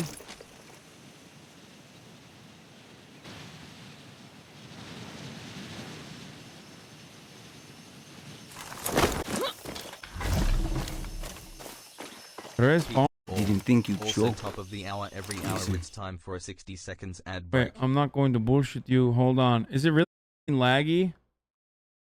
Shit. So could It's Lita. freezing and stuttering when She you're in should be here first-person right now, gameplay. but I don't know. And I'm supposed instead, my two best friends are dead, and I'm stuck here with you. So, truce? Enough talk. Step 1, we hit the tobacco. Step 2, we destroy their poison supply. Step 3, we get the fuck out of Profit. there. And Castillo gets a nice pretty message from Libertad. Got it. Take this gear. It'll protect you from fire, and more importantly, Castillo's fucking poison. Thank you for the gear, bro. Oh, okay, I saw. It's really bad, not gonna lie. It's lagging really bad. Okay, dude, what do you want? Like, you want me to fucking quit? Because I'm gonna end stream if that's what you guys want. Okay, Ryan Grimm says, this is the wing. This figure has always been public. Hasan made all of his money by hacking my profile and redirecting my email address somehow to his page. That's a good joke by Ryan.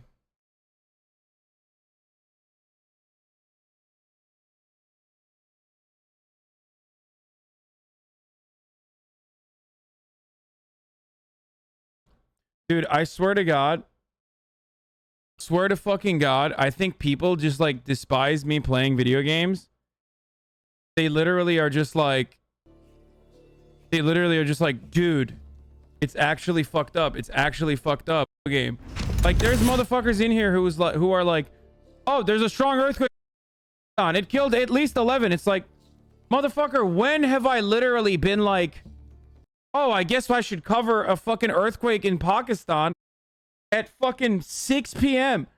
And people are fucking doing this specifically to get me to stop playing a video game. Like, focus on literally anything else instead of playing a video game. Like, what? Are you gonna fucking die, dude, if I play a video game for like 3 minutes? It's literally unwatchable.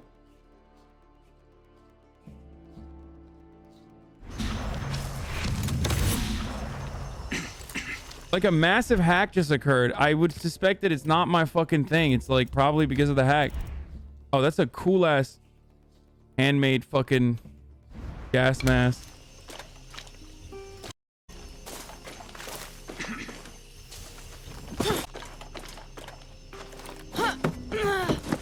Let me grab whatever the fuck this is.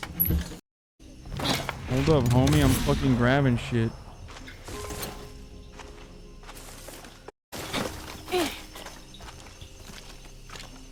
I better suit up with the shit that Julio gave me. Wait, what? I thought I did already.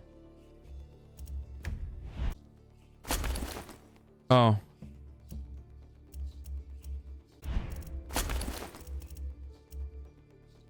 Munition.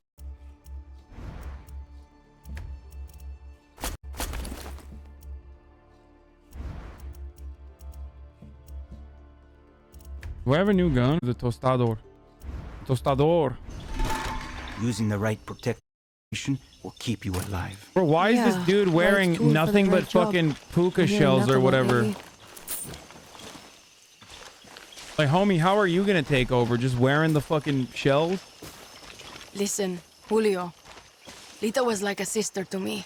She shouldn't have been on that fucking boat. She died because of you, Rojas. No. Anton Castillo killed Lita. If I could change anything on the beach, Lita was a better person than I... And if she loved you, well, that just... Oh my god, what is up with my fucking game, dude? It's like I'm looking at it now. No. What the fuck? Why is it like...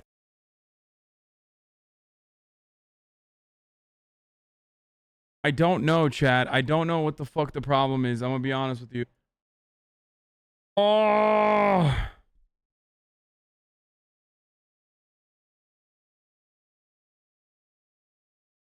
As high.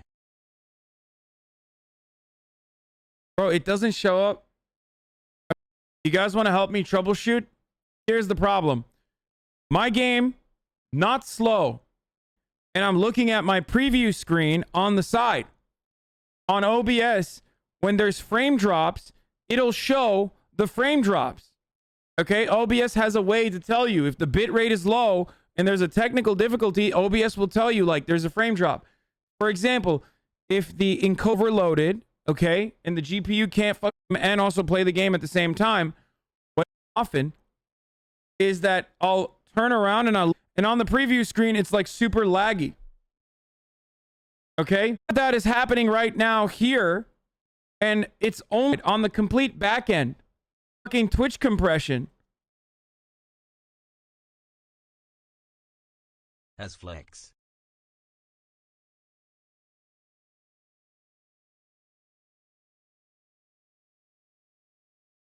Bro, it's not you.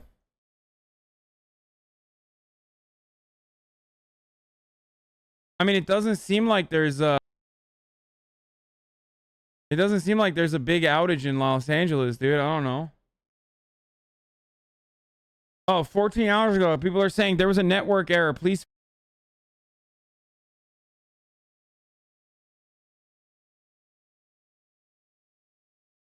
Yeah, people are saying my internet speeds are fine, but some random buffering leading up to 30-second latency. It's annoying. What really fucking sucks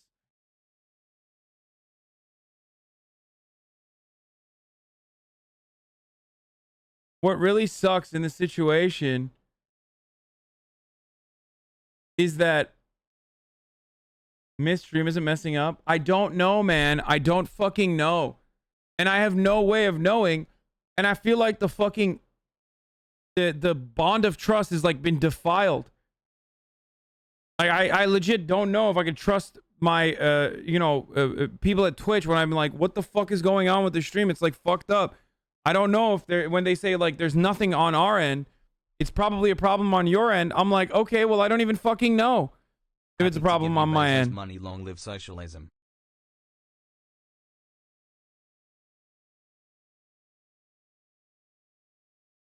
Like it actually feels like it's a compression problem on the Twitch end.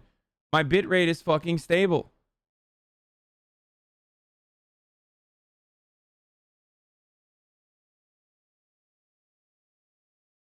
Like people who say people are DDoSing you, you guys don't understand.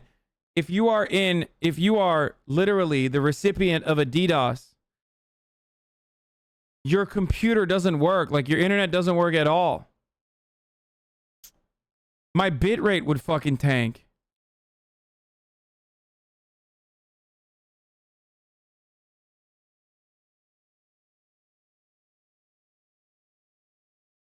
$10 months of Bezos bucks.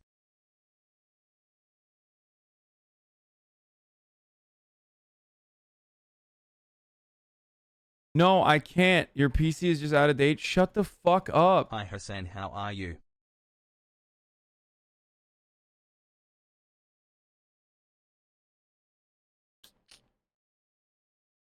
Change your static IP, idiot. Dude, shut the fuck up. I do not have a static IP. That's how fucking stupid you are, dude.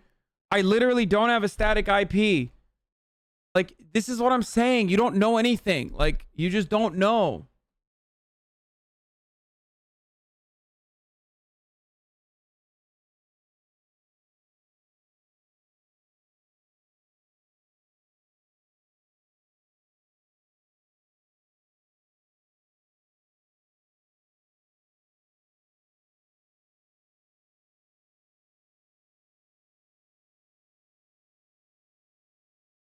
$14 months with my favorite quadrillionaire.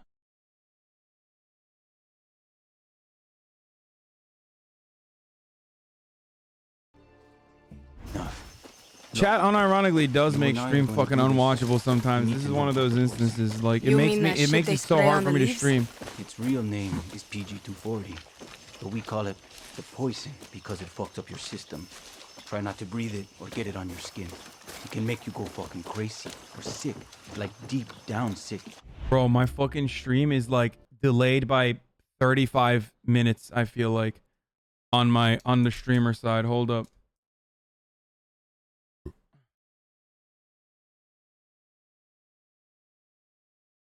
Holy shit, there's literally on my end, I'm looking at the stream, it's delayed by like 15 seconds. That doesn't get you? Shit. Okay. It can make you go fucking crazy or sick, like deep down sick. And if that doesn't get you, the cancer that grows inside you will. Coño. So you're military. Marksman? process off? Coño. What's your thing? I'm good with guns. We get along. We'll start thinking. That gear I gave you is good for fire and poison, but guerrillas need gear that fits their style, no matter the situation, or they get themselves killed. This is it. Right behind you. Let's see what we're up against. Up here, dale.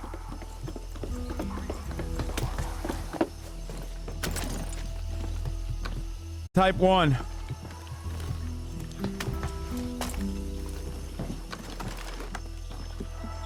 Oh my god. The Viro tobacco and the yellow poison tanks.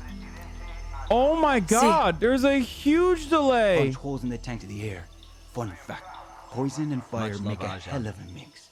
Big boom. Oh my god, there's like a third delay. They're hard to kill, but they can't take the heat. It just came in. You've got a flamethrower. You've got that Supremo. Time to fuck up all this Viviro bullshit. You know, Lita and I had a ritual. Psych us up before battle. A song.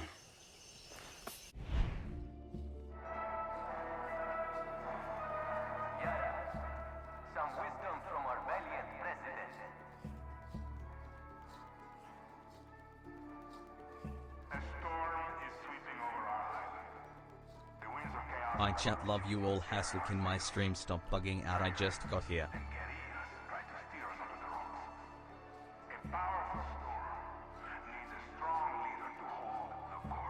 Bro, this is a fucking massive problem, dude.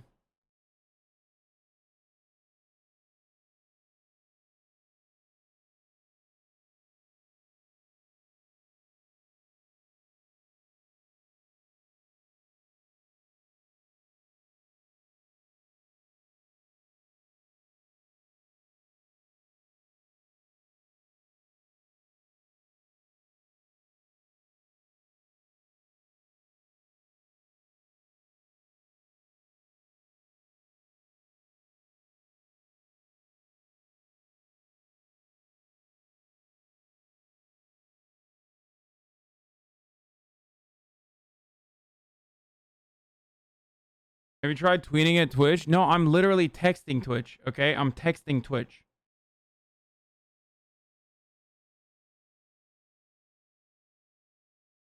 Not really. It's just like old Twitch now. Bitrate is back to 6,000 on my end. 1 second delay to the broadcaster.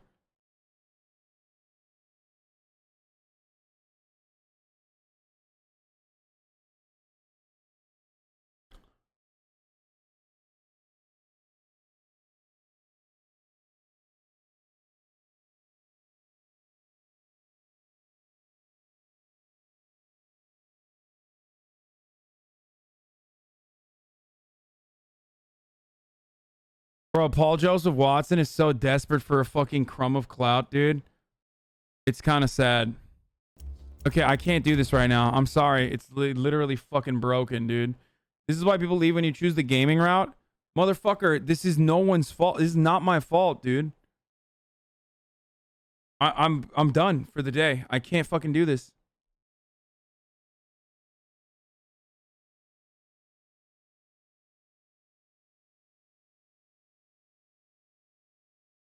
No, I will fucking fix this. I will fucking fix it, and I will play video games on the stream. Okay?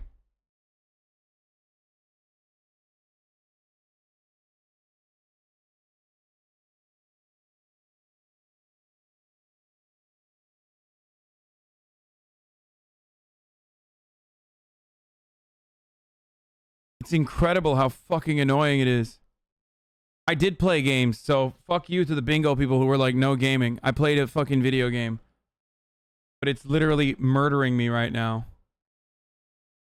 I'm done. I'm done. I'm done. I'm done. Fucking Paul Joseph Watson is up my ass now, apparently.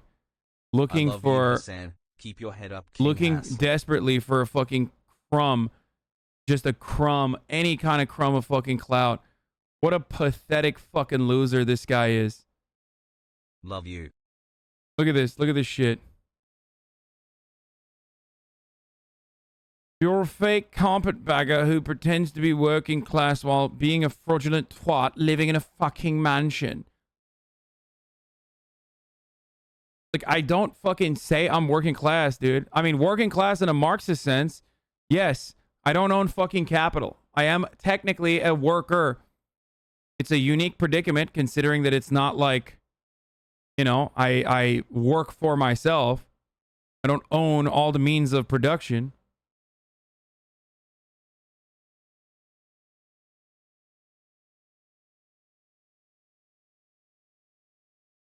Why did he quote tweet? Why did he retweet my quote tweet?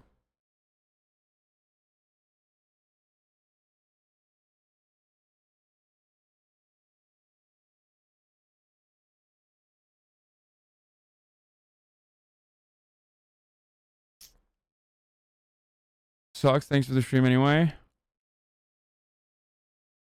Fuck, it's so annoying, dude. All right, I'm done for today, but I don't know. There's no drop frames on my end. There's no bitrate issues on my end.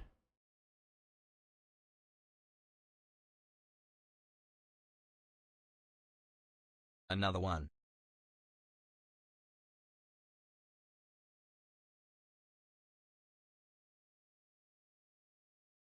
Hold on. Like on.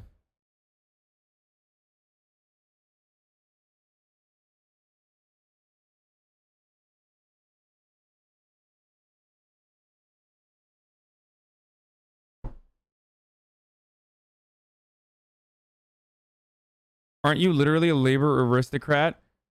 All Americans are technically labor aristocrats.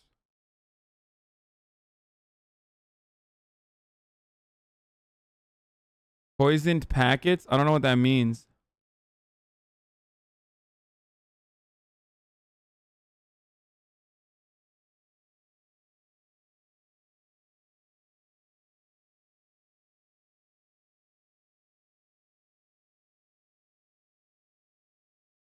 Just being rude is fine.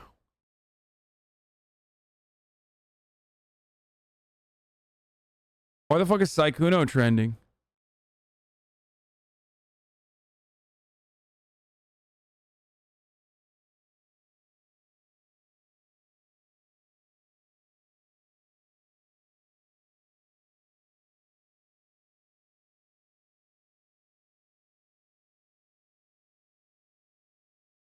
Why are you guys saying Papela?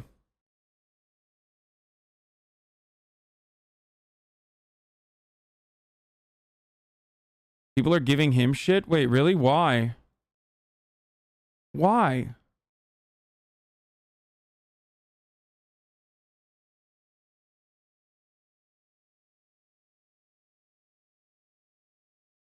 Sykkuno never tricked anyone to sub to his channel. Doesn't even play many ads, which give people the incentive to sub and avoid the ads. This person says it well.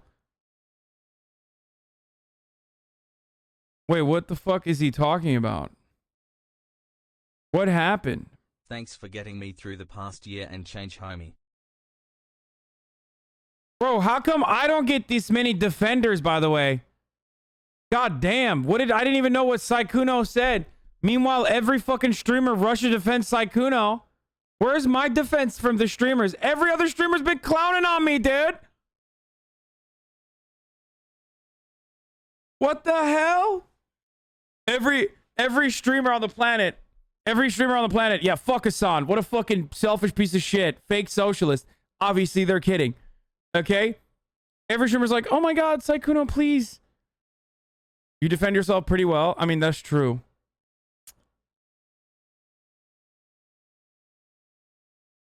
Sykkuno's chat is more toxic than XQC's. That way, multiple streamers have talked about Sykkuno making making Twitch a new and safer environment. Wait, what? Yo, I need my fucking HasanAbi fans on Haas Twitter to speak like this. Okay, what is going on here? This is why he's trending. Sykkuno asked a question. What did he say? When I just want to give them all a fair shot. All right. So if I'm jumping, does my screen turn black when I just want to give them all a fair shot. All right. So if I'm jumping, does my screen turn black when I... What?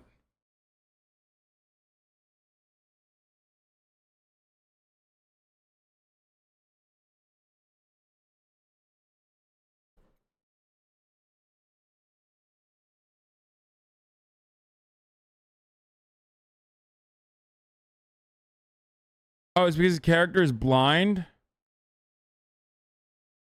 Oh, I didn't even think of that. 13 months. Thanks. I just like, I was trying to, it's not the right clip. I was not expecting that. I was trying to look for context.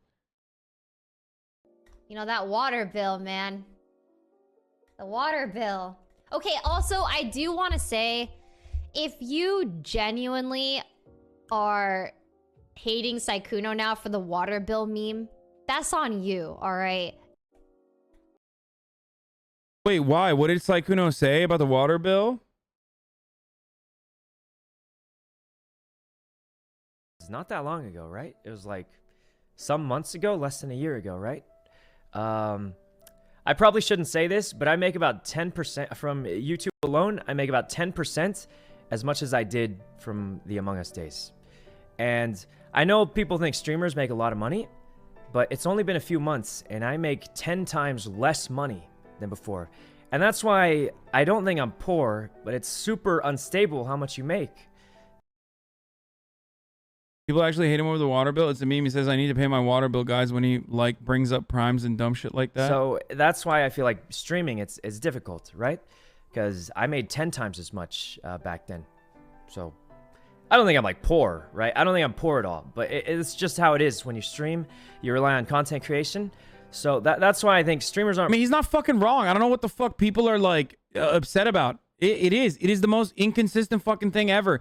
Most jobs are inconsistent, okay? Most jobs are inconsistent and you don't get paid that much. I totally understand that. But as far as like, as far as people constantly being like, oh, dude, you make literally this amount of money that you've made, like, motherfucker, it's from 2019 till now, dude.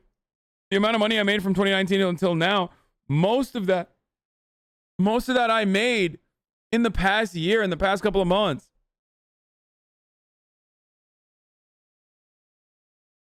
You only got about 18K in here right now. You know all about inconsistency? I mean, that's true too, you know? Yeah, actually, you know what? That's a great example. I had fucking 45,000 people in here for the duration of the day. Stream goes down a little bit, okay? There's a stutter, completely out of your fucking, completely out of my power. Boom, 19K viewers while I'm playing a video game. Like, it's just, that's just how it is. It totally is like that.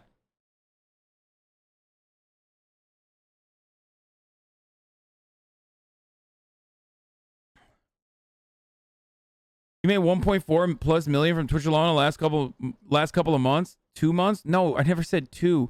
I'm saying that like people look to my sub count and go, dude, you've been making this kind of money forever. And it has been a long ass time. I didn't even realize how long this would continue. Okay? I didn't realize how long this would continue. Except, like, if you look at right now, last year, that's when I started blowing up during the fucking election cycle. It's inconsistent, but even the low point isn't poor, though. That's true. I mean, depending on how low, you can like literally fucking lose everything.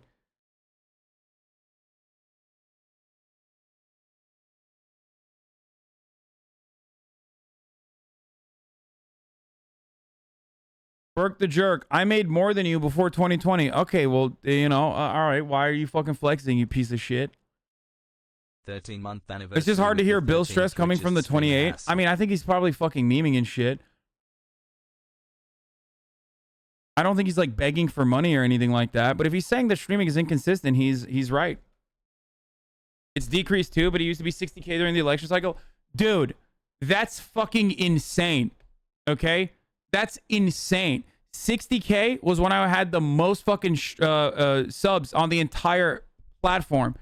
And the fact that I've remained in the first top 5 is fucking nuts. Now, the reason why I've remained in the top 5 most subscribed streamers over the course of the past couple of months is because the community has fucking grown to a gigantic size where I am regularly averaging more than 30,000, sometimes 40, sometimes 50,000 fucking viewers in here for 8 hours throughout the entire day. That's how it works.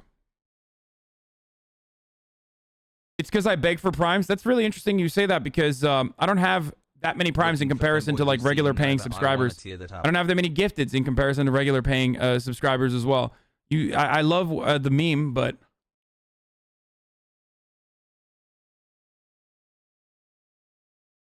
bro, stop saying couple unless you mean two. You know it's more than 2 months, but you got to be careful what you say because people will rip you off. Look anything they rip you with.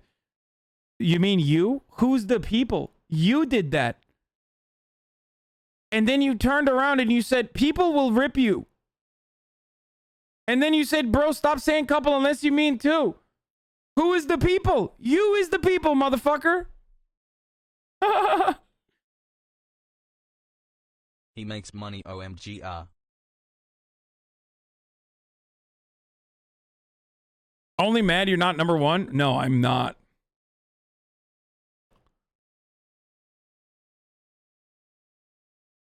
I'm poor, but you don't know how long it's gonna last, right?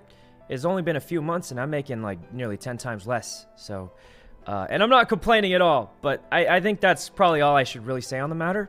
That's why, like, I'm not spending a lot of money because it's just unreliable. The original clipper for this video is a D-poster, so do with that info what you will. D has a history of saying Sykkuno is fake, so not exactly good faith. Being a streamer, you know, a few months.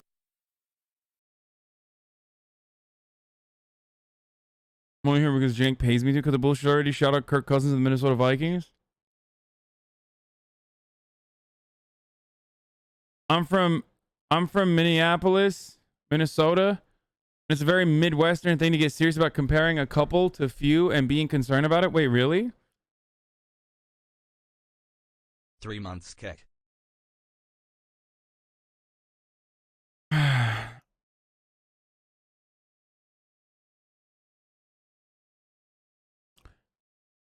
If you were number one, you would actually be canceled? No, it's fucking stupid. Like, even then it would be fucking stupid.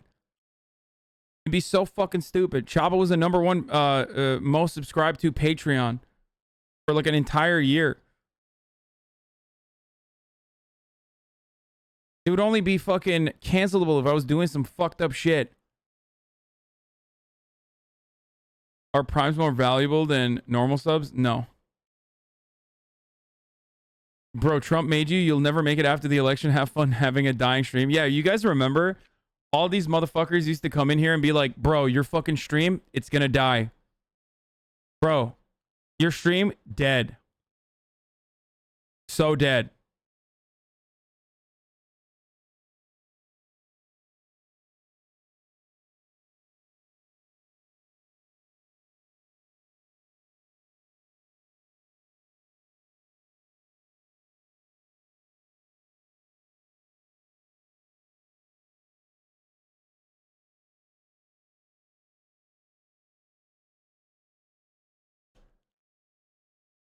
I'm done giving you money. I'm heading down to the food bank tomorrow and giving them my Twitch Prime. Pog you. Yeah, do it. Walk up to the food bank and be like, yo, what's up? I'm here with my Twitch Prime. The fence you ordered has arrived. What is this? Hasan, why is Hasan being targeted? Because Hasan is Hasan. And he's super into the political field. And people think that since he's like super left, that remember when he was trending for literally buying a multi-million-dollar house? Like, people think that like he can't. Damn, Valkyrie was defending me. I'm so sorry, my queen. I was wrong.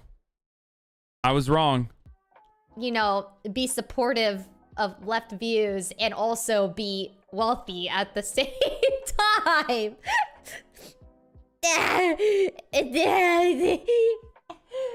Oh gosh. Yeah, this is time to use my Hasan, CIA stipend why to is Hasan subscribe being to the targeted? HasanAbi broadcast. Does the house technically count as capital? No, dude. It's literally fucking personal property. The difference between personal property and private property is that I'm not fucking making the house work for me in the sense that I'm not renting it out.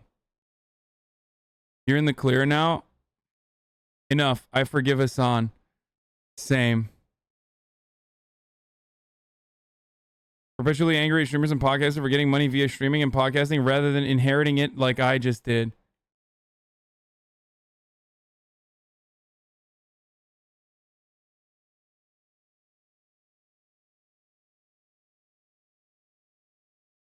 Did you get to go to the rage room with Ray yet? No, we will set that up though.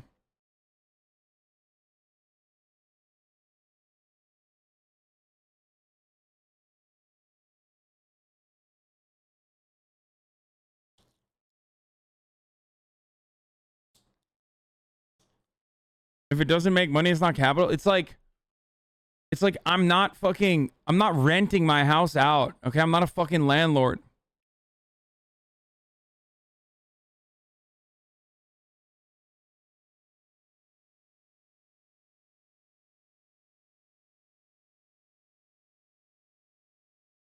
You only say that because Alex Price swam in your pool? What does that have to do with anything? Rich, unsubbing.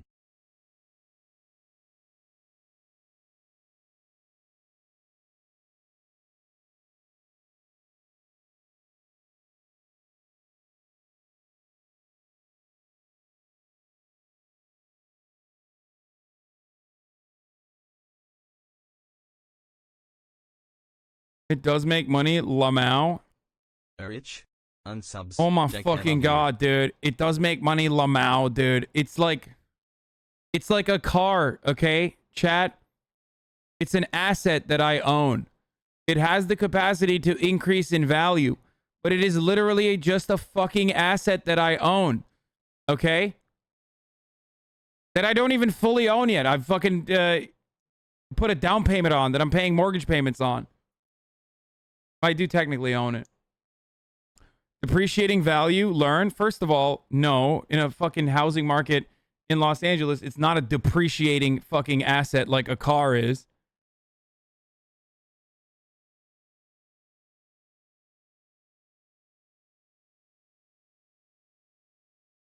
What is this?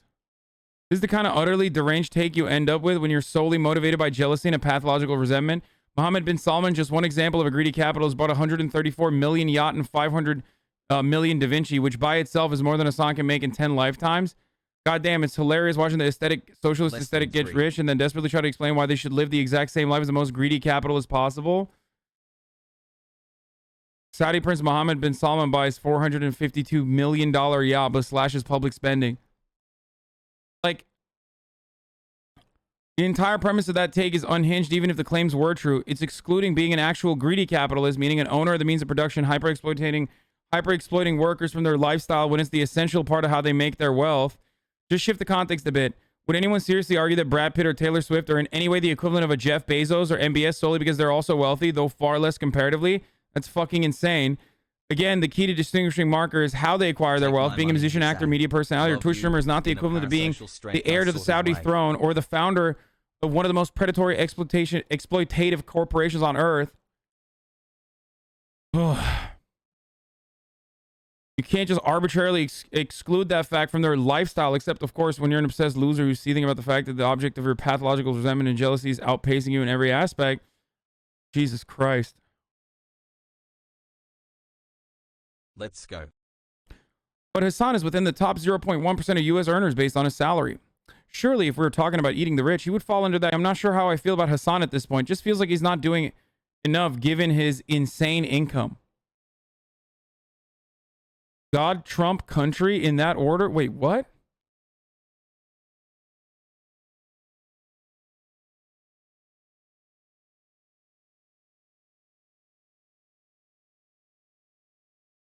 What capital would be seized from Hasan's streaming setup? Eating the rich doesn't mean busting heads if they earn 100K or more a year. It's about who reaps the rewards of capital and labor.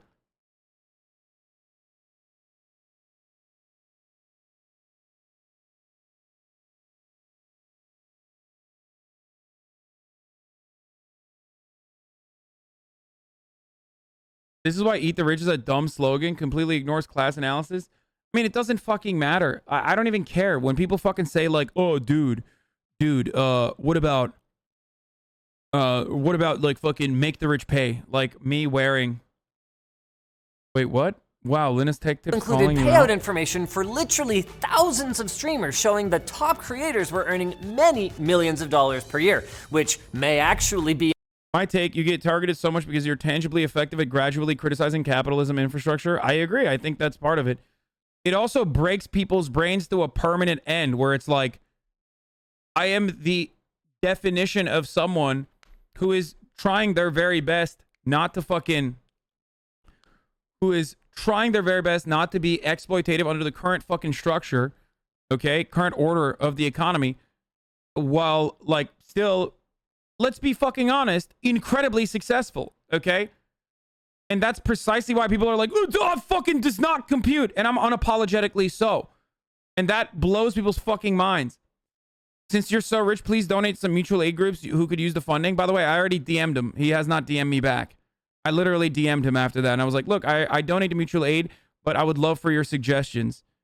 For the record. And I don't have a problem with that. Like, yeah, that'd be great. I'm literally rich. None of this information is new. Also love your videos is what I told him. And it's like, he went from like, I'm not mad at you to like, okay, maybe I'm a little mad at you very quickly. But the Clips Industrial Complex? What does that mean?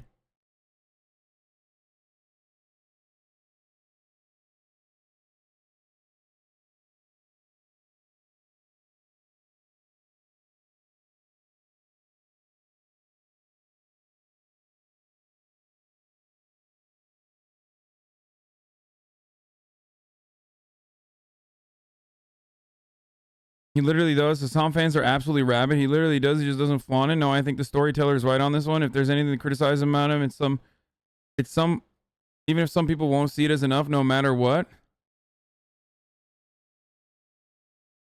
His groupies are hounding you. Okay, don't be fucking weird, chatters. I don't want you guys to like, I don't want you guys to fucking bother this, like, the content of, okay? That's fucking nuts.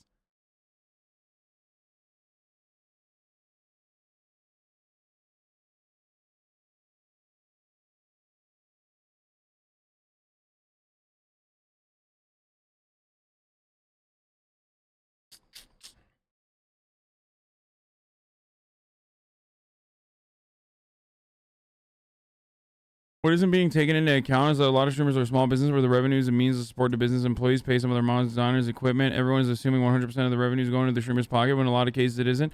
No, in a lot of cases it's going into the fucking streamer's pocket. A lot of streamers don't have like a fucking... My YouTube side is different. But no, that's not true. Refresh? I don't want to refresh. Oh, are you saying that the fucking thing is broken? Stream quality is still degrading randomly? I know. I'm done anyway. You can't control people's actions on Twitter. Twitter is the Freudian id release zone. Did you ask the internet not to be weird? LMAO, good luck, buddy.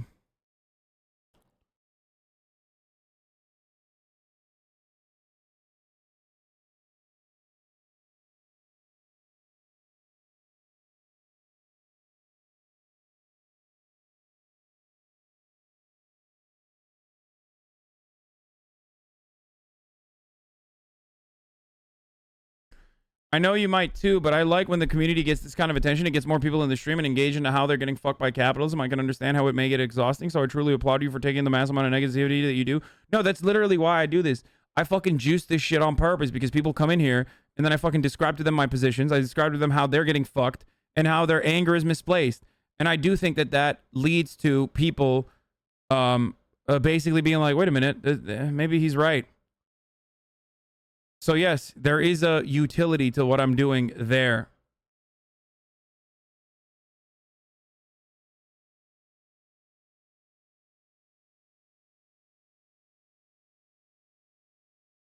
Thank you. Building our power. People are literally starving in your same city. This is sickening. Crazy today.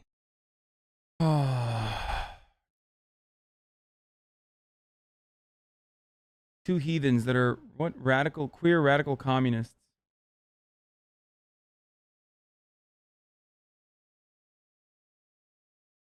Wait, what the fuck? Someone goes, why wouldn't it be? Yeah, it's his fault. Shame on him. Why wouldn't it be if he has the income to help relieve suffering and didn't? He actually donates his money quite a bit. I truly don't care. Charity is not mutual aid. What the fuck? So what the I don't...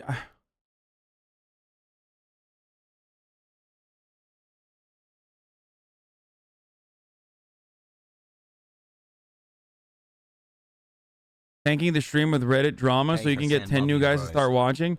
Yeah, dude, you're so right. The stream tanked so fucking hard. That's why there was like 45,000 people in here the entire fucking day. Yeah, I hate when it fucking tanked.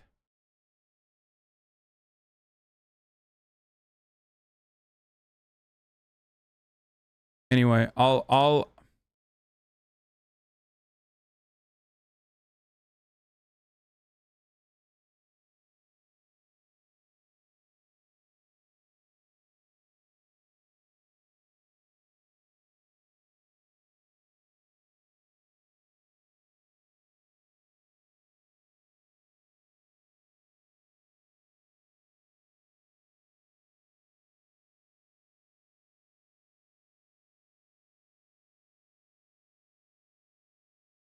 it's just weird as fuck to think that like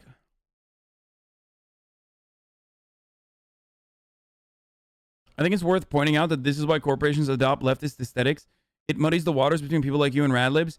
Dude, no corporation is like, we're fucking pro-union. What the fuck is leftist aesthetics, dude? Absolutely zero fucking capital owners are like, oh, dude, I love giving more labor power. There's a difference between leftist aesthetics and like dumbass lib shit, okay? And I care about the lib stuff too. I care about the identity. I care about diversity. I care about all that stuff as well.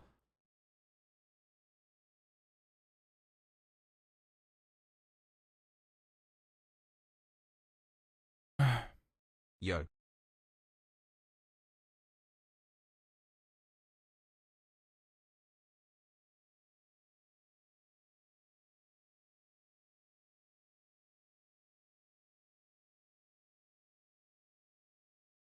It's possibly an issue if anyone's running their payments through an LLC, which then turns around and pays the streamer a reasonable wage. Reasonable is, of course, subjective, but the IRS would certainly care if the LLC is paying streamer X $25K a year, while the streamer X's LLC with one employee is actually pulling in $1 million per month. The streamer then gets to pull distributions from the LLC, which are not counted as straight income. I don't think you can do that, man. I think what you're talking about is literally illegal. Like, that's just, you know, like, it's just earnings, dude. Where is the LLC would still be making money and still has to pay taxes. So like I feel like what you just described is a crime.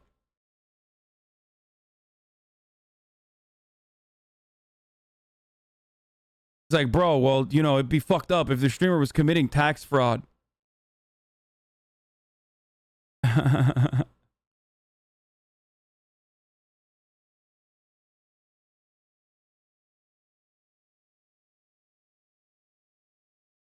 Were these infos available to you before the leak?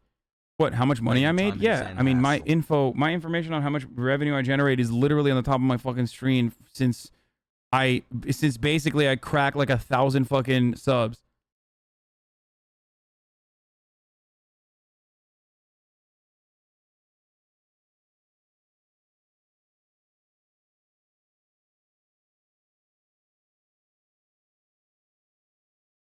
Yeah, you would just be putting the tax burden on the LLC versus yourself, which would offer you like a little bit of relief, I think, but not a lot. You have admitted to committing tax fraud, though? What? In what respect? No, I have not. What the fuck?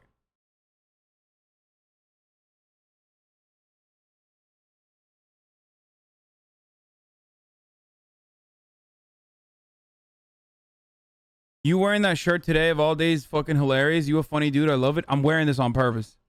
It's a Wyatt Coke shirt.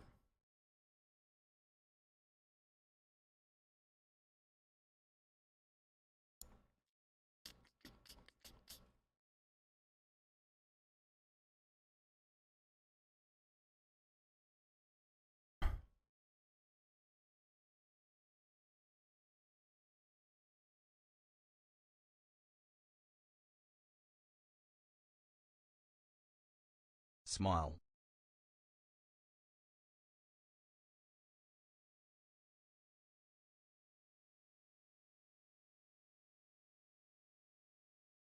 A real bombshell would be finding out he uses Robinhood. socialism. Totally. I love stonks, bro. I tell people that it's fucking dumb and it's gambling.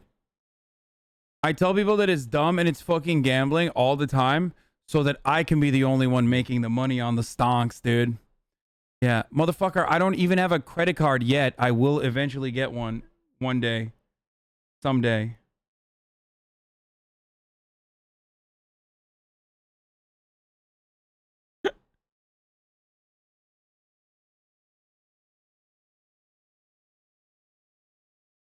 It is a wild predicament.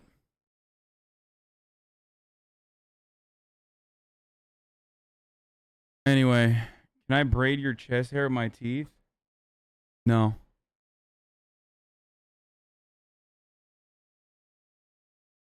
Foggo, all the love to you and for what The you shirt do. is expensive because the patterns are so complicated? Absolutely. It's Dan Flashes.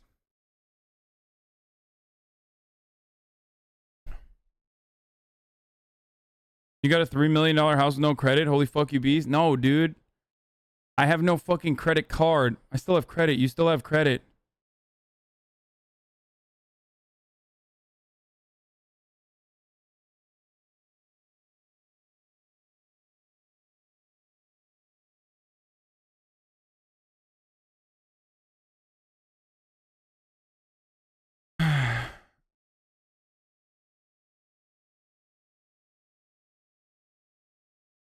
Anyway.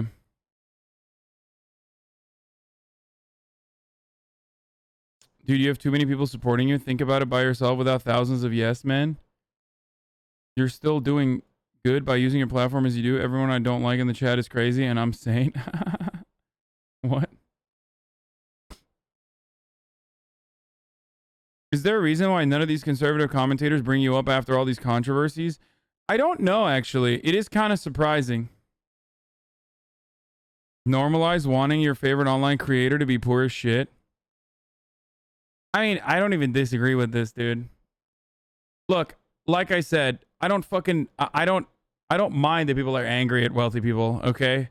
Even if that person is myself, it's good. You know, it's not the worst thing, okay? Trust me, I'll recover.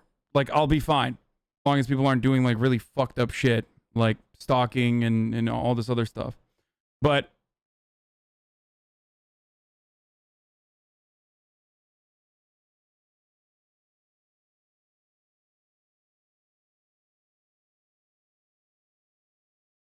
do they stand to lose more by bringing you up than gain from denigrating you?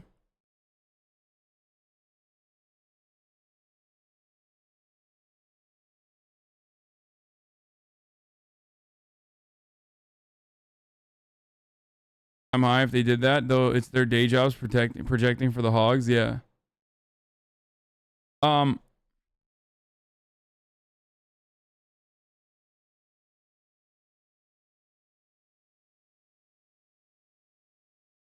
Wait, do you not think Eddie's being sarcastic? No, I'm pretty sure he is being sarcastic.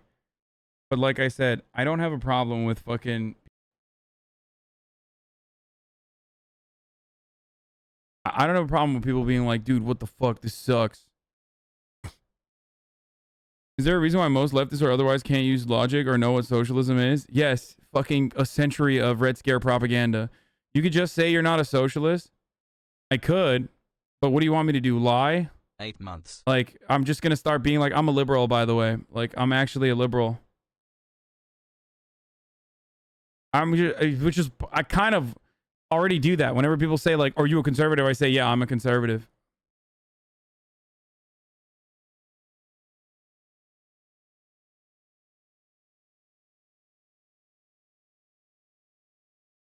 But I think it's better.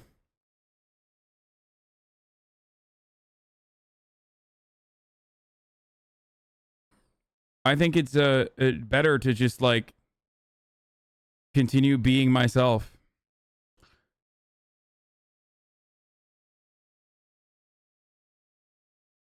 You know?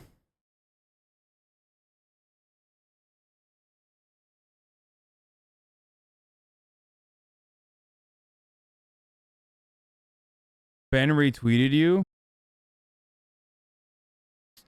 Ben Shabibo? Stop talking about socialism and show me that hog. What's up, Peter?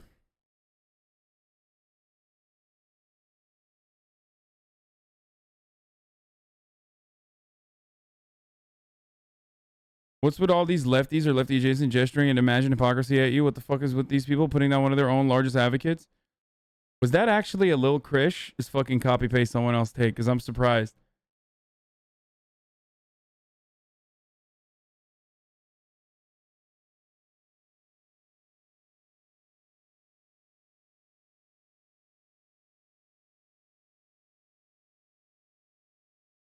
Listen, being myself has got me thus far. I'm going to keep doing that, okay? That's it.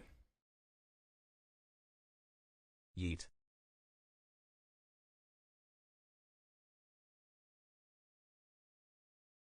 Isn't that you're rich, dumbass, that you are inconsiderate of actual activists and work against them? Okay, dude, I literally just fucking... I'm done with the stream. I'm not going to run another, you know.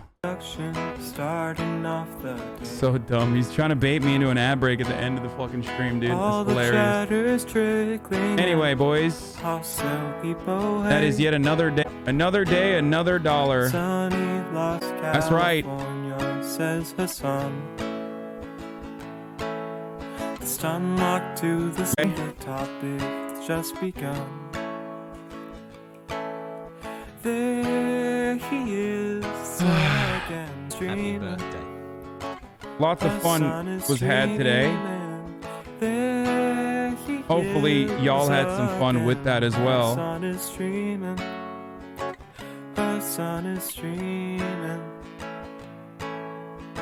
Anyway, hopefully tomorrow I won't have the same fucking problems on the stream. Bye-bye. Sudden discord agitprop. Great names take on race. Tiny Bernie Sanders, LGBT force. The whole left at your fingertips, and Anye out your door. The H3 Crowder debate, the Young Turks online. 3 full fucking years of this, and plenty more to go.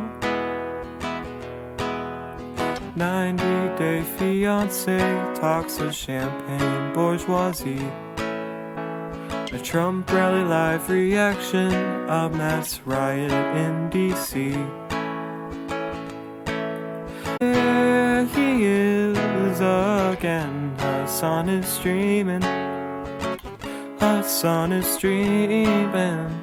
There he is again, Hasan is streaming. Hasan is streaming. Fail comments, Austin show chat advice. All the ways the right-wing pipeline can suck you in online.